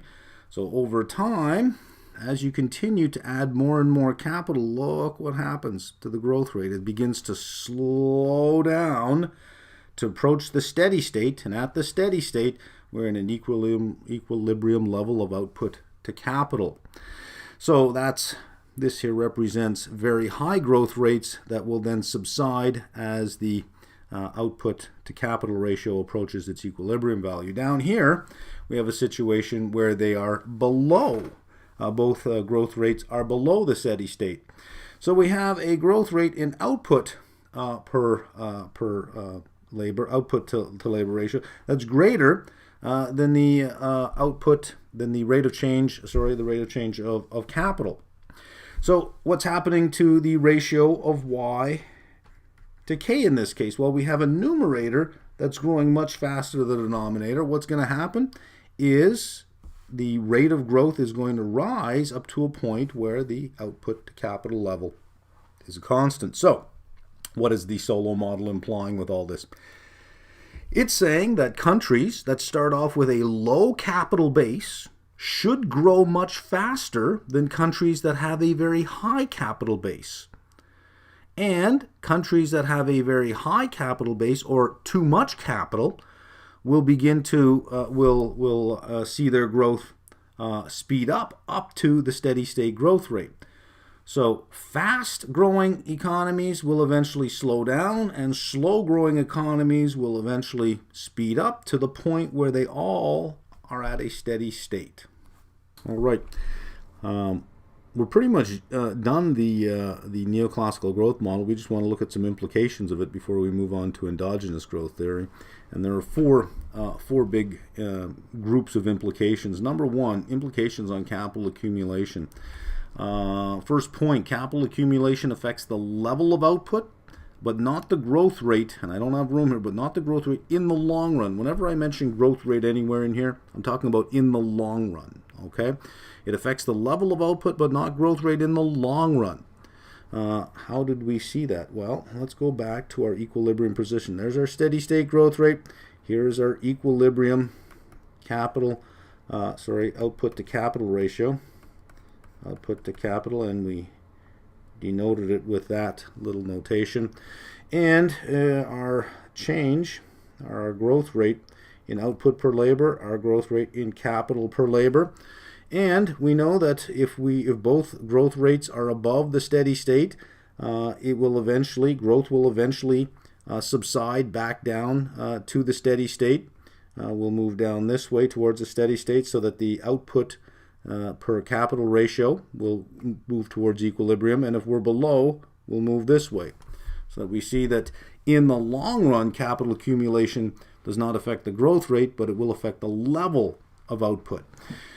Number two, regardless of where we start, regardless if we start with our growth rates below the steady state rate or above, regardless of where we start, economies move towards a steady state.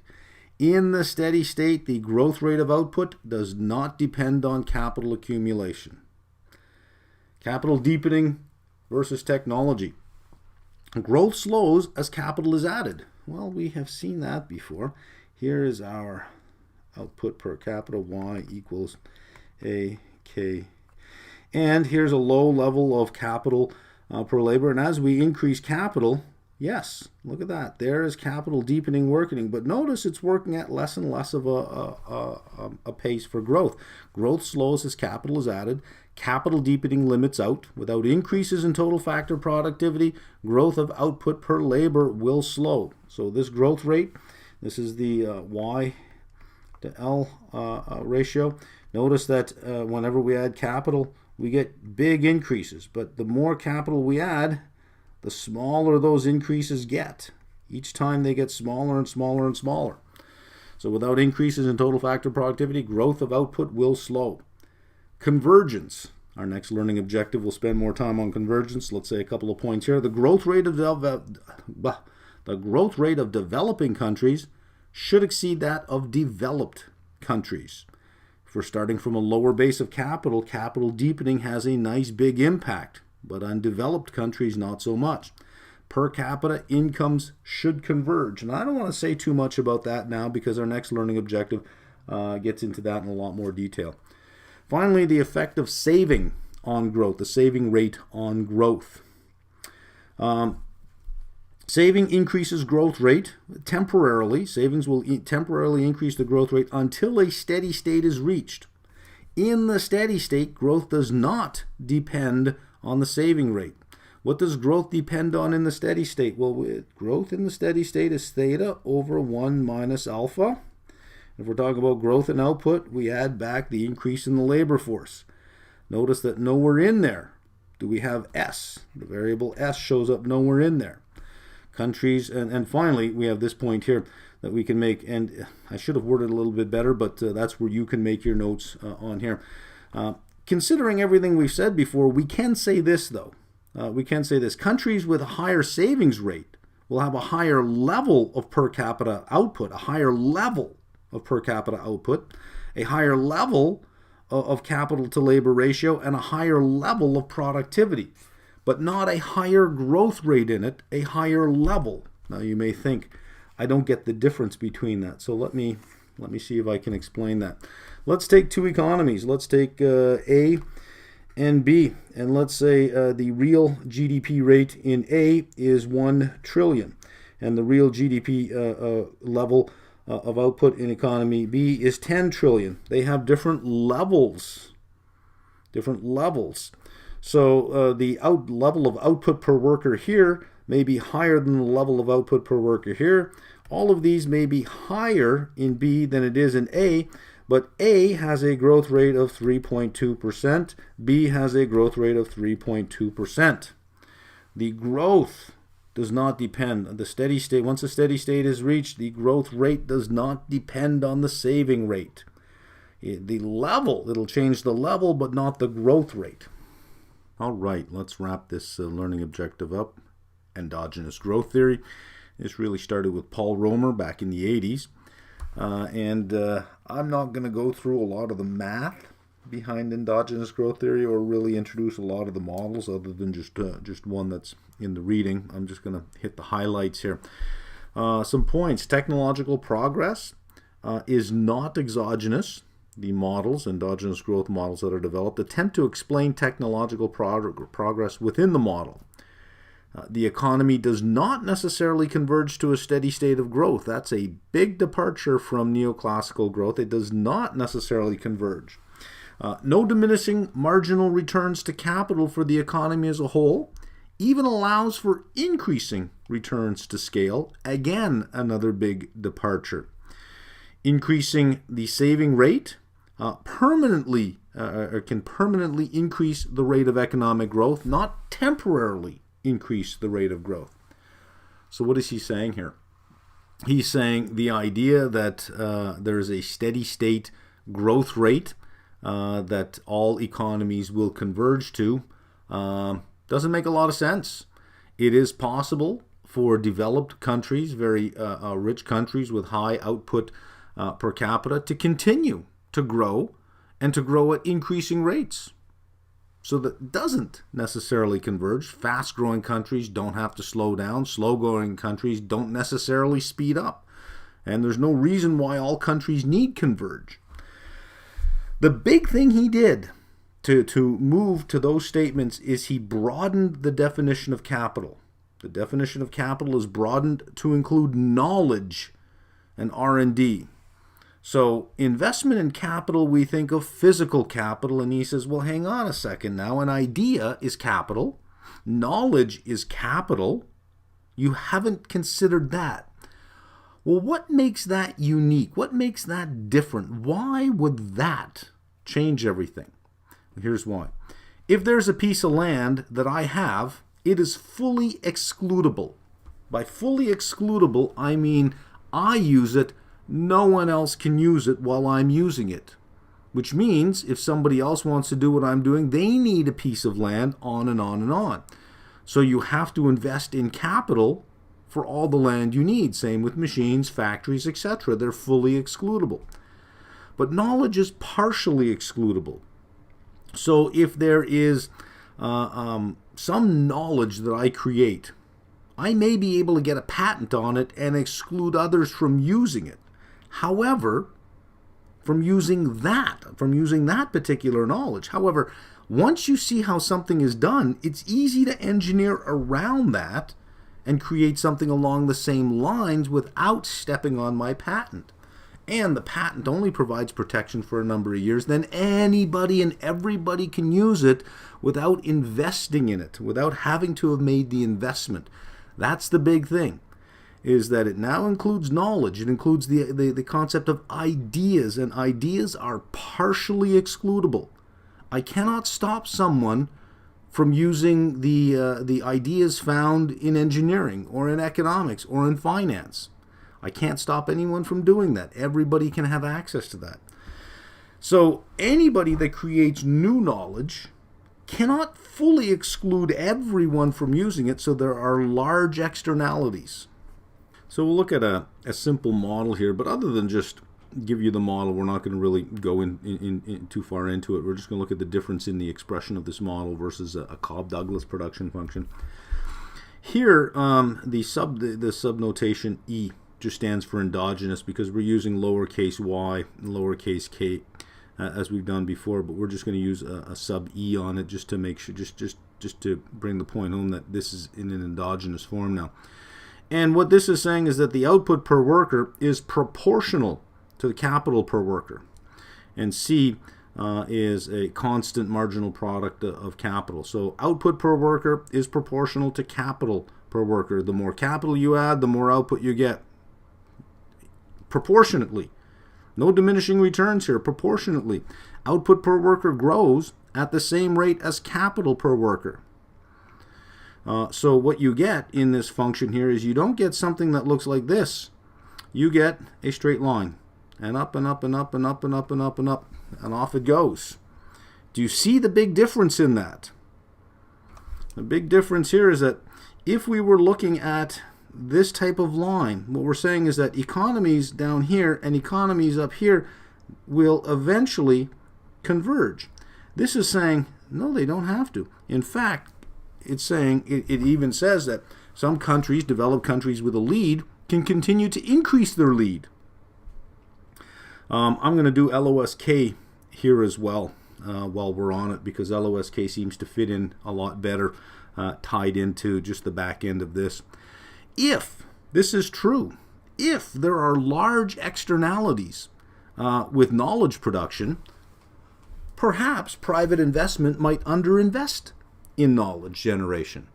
So maybe there's a role for government to play here in investing in public R&D or public knowledge. The big thing that governments typically do here is they sponsor or fund research grants to universities that are engaged in basic knowledge creation, and they're expected to publish, and that publication then spreads the knowledge out into the greater society.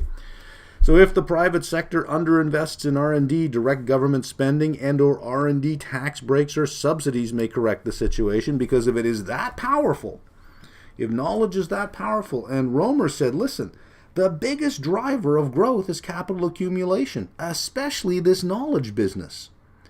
So it's a societal benefit. If there are these big, large externalities, it's a societal benefit to promote it. So government should look at that and say, how can we get private business to do more of this? Some tax breaks, some R&D tax breaks, some subsidies, maybe some funding, dollar for dollar funding. Previous to, this is the big thing they did back in, I think it was 80, 81. Previous to 1980, any government-sponsored university research. So if you were a professor at a university and the U.S. government funded you to do any research, any resulting patent out of that belonged to the U.S. government. And then they took care of technology transfer. But they were terrible at doing that kind of stuff. And here's the thing. If a researcher was working on something that had huge commercial potential later on, they certainly wouldn't use public money to do it, because they would lose all rights to that product. Well, after 1980, the law changed and said, listen, even if you're government funded in your research and you patent something later on, you, the researcher, owns it. Well, there was an explosion of patenting after that, an explosion of very significant stuff. And a massive decrease in the amount of patents owned by the U.S. government. And if we go back to the 1980s and we think about what happened during the 80s, this was an explosion of technology throughout the 80s. And this is where fields like biotechnology really started to grow. And so you can look at the history of innovation, especially in patent citations up to 1980, and there is a fundamental shift in the way patenting is done after that.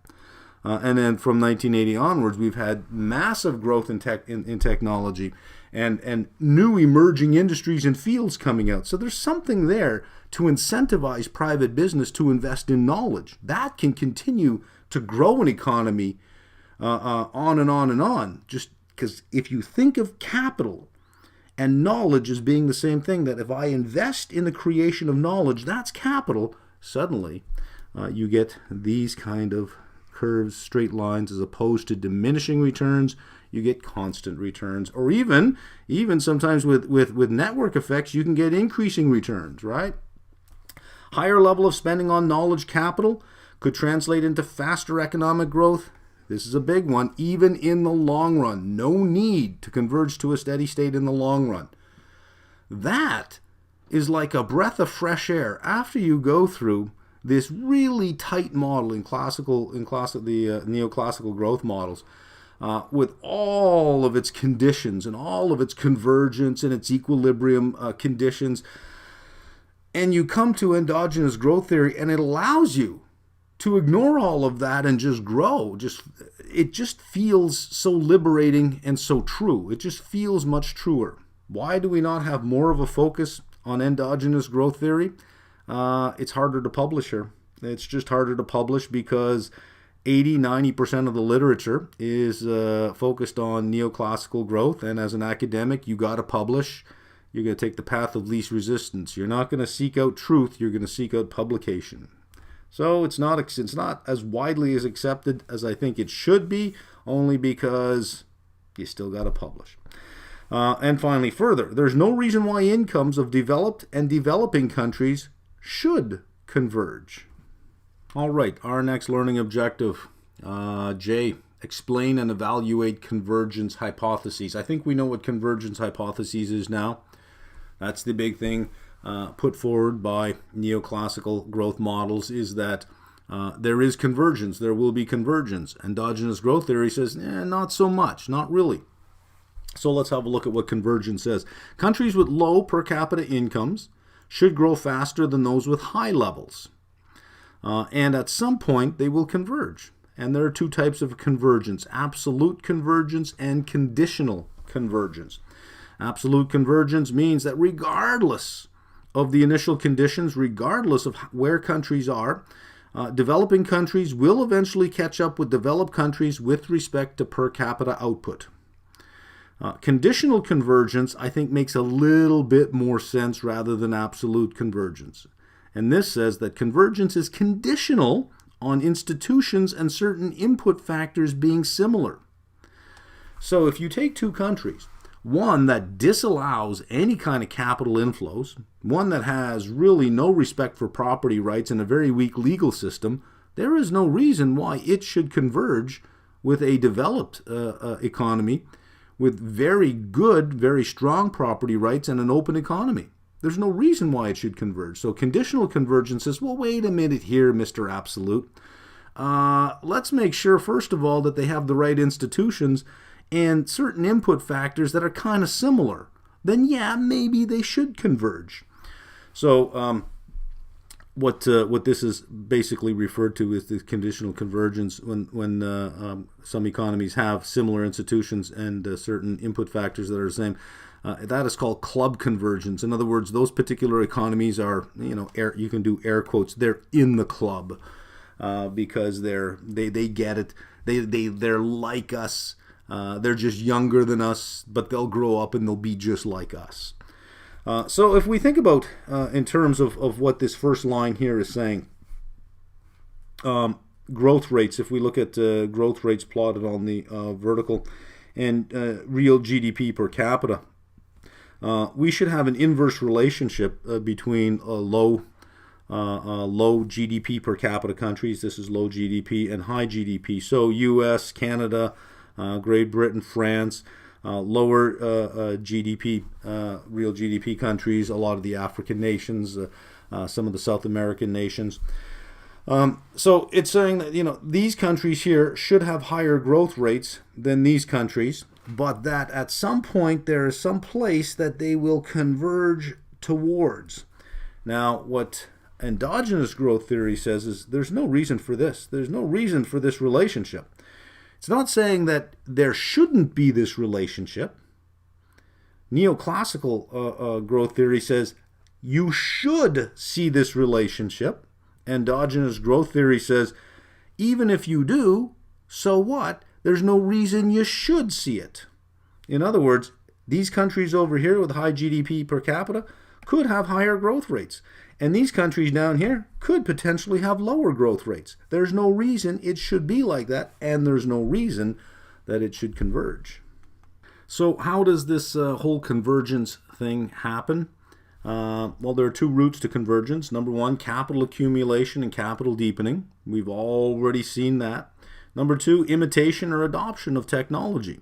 This is the whole idea of knowledge. It's out there, it's in the air. You don't have to actually create the new knowledge. You can simply just adopt it. You can imitate. You don't have to create a new product or a new capital good. You can simply just adopt the technology from another country. So all of this, both of these two paths, and it should be no surprise that it really deals with a lot of capital, right? Endogenous growth theory makes no prediction that convergence should occur. Now, because it makes no prediction, if convergence did occur, that does not invalidate endogenous growth theory. Endogenous growth theory specifically makes no prediction about it. It says there's no reason for it to happen, but there's no reason for it not to happen either. Whereas neoclassical growth says there is every reason for it to happen. That's the big difference. Well, does it work? Let's look at the empirical evidence. Poorer countries are diverging, not converging, they're diverging. They could converge if they adopt the appropriate legal, political, and economic institutions. That's part of conditional convergence. They could converge.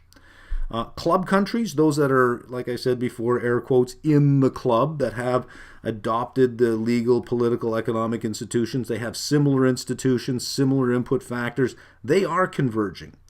So convergence does seem like it makes sense if these countries are kind of like each other in terms of the institutions and the input factors that they have. If they're like each other, there is convergence. If not, there isn't. All right, our last learning objective here, LOSL, describe Describe the expected impact of removing trade barriers on capital investment and the expected impact of removing trade barriers on capital investment and profits, employment and wages, and growth in the economies involved. So let's have a look at that.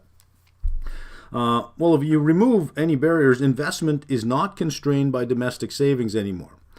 So the saving rate increases, which means capital investment increases. If savings equal investment, the amount of funds available for investment increases. Resources will then shift to industries where countries have a comparative advantage. So it'll shift to comparative advantage sectors. Efficiency, especially in allocation of resources, efficiency will increase. If you are more efficient, you become more profitable, less waste, profits increase, overall productivity increases. Domestic firms now have access to larger markets, and they can import technology. They don't have to create it themselves or invest in it themselves. They can simply import technology, which means they can get an increasing rate of technological progress. Per capita incomes rise, growth rate of output will rise. So that's by removing trade restrictions on goods and services and financial flows. Does it always work? Is it always the case that a country will win with trade? Are there cases where a country opens up to trade and simply just suffers and loses more? Throughout all of history, all of recorded history, there has not been one example yet of a successful closed economy. Not one. So it works. It must work. If there's no example of a successful closed economy, what we can say is having a closed economy is a guarantee that you won't work. Having an open economy is no guarantee of success, but a closed economy is a guarantee of failure. If you open your economy, again, there's hope and there's the possibility that you will succeed, but if you don't, hey, you're no better off than where you were to begin with. Before we go, I want to bring on that solo model one more time, the CDF that I showed you earlier, but now I want to bring everything in, and I'm going to show how we can, when we change our savings, the impact it has on a lot of these things. Okay, so here's a little bit of a more detailed model, and we can change 5 different variables here. The capital share, or alpha, it's set to 0.3, which is about right. In the U.S., alpha is about 0.3. Which means labor is 0.7, 1 minus alpha. You have your depreciation rate, technical growth rate, population growth rate, and your savings rate. And if we take a closed economy and we open it up, the first thing that's going to happen is the savings rate is going to increase. And if the savings rate increases, notice that we intersect the required capital line. This is the capital required just to maintain the capital stock at a higher point of capital per worker, which means we get a higher output per worker. And you can play around with all of these. Let's say that we started with an economy that had a much larger population to begin with. You could just increase the population to reflect that, and it'll raise the slope of the required investment curve. Why does it raise the slope? Is because if you're going to maintain the capital stock and you have a faster percentage increase in the labor force there, if the percentage change in the labor force year over year is at a higher rate, then you need more capital just to keep the capital labor ratio constant. So again, go to Wolfram Demonstration Project. You'll have to do 2 things. You'll download the CDF player. Once you download the CDF player, think of it like a PDF player. Think of it like opening Acrobat Adobe PDF. Well, what do you do now? Well, you need some PDFs, right? I mean, there's nothing in it. It's just a reader. So you'll need the CDF reader. But on their site for the demonstration project, they got a whole bunch of different academic categories with a whole bunch of different things. Under business and economics, click there. You'll find the solo model. You'll find 5 or 6 of them. I only downloaded a couple of them. So download them and open up the CDF player, and then open up like you'd open up any file. Just click on Open File and click the file that you downloaded for this one here. This is the Solo Swan Growth Model. and play around with it. And there's a whole bunch of other stuff there as well. So there we go. By the way, there's one really good example left at the end of the reading between which compares China and India. I'm not going to go through it because I'd simply just be reading it to you. It's really straightforward. Now that you've gotten to this point, you should be able to walk your way through every one of those problems and see exactly how they solve it. It's pretty straightforward. For the exam, we haven't in this reading, we haven't used the words calculate once. Explain, a lot of explains, some compares and describes. Compare, describe, explain, distinguish, forecast. Only one, forecast potential GDP based on growth accounting relations. I think that's really where you should focus if you're doing calculations. But we haven't had to calculate anything, even though there's a lot of opportunity to calculate stuff. We didn't have to. If you're tired of this reading, if you go through it and you say, you know what, it just seems a little too foggy for me. Hey, you know what, you're not alone. Typically, it takes several months of working with these growth theory models to intuitively have it all fall into place in your mind. And once it does, it's easy. But until then, I remember wrestling with these things cognitively until you get it, and everything seems so straightforward after. But even now, I'll read some research papers that are using these models, and I'll go, what? That's not what the model said. And I have to fight my way through that paper and go, okay, well, all right, I see where you're going over there, but it still is a big yield sign for me sometimes, and it doesn't flow very well. Anyways, there we go. That wraps up this reading.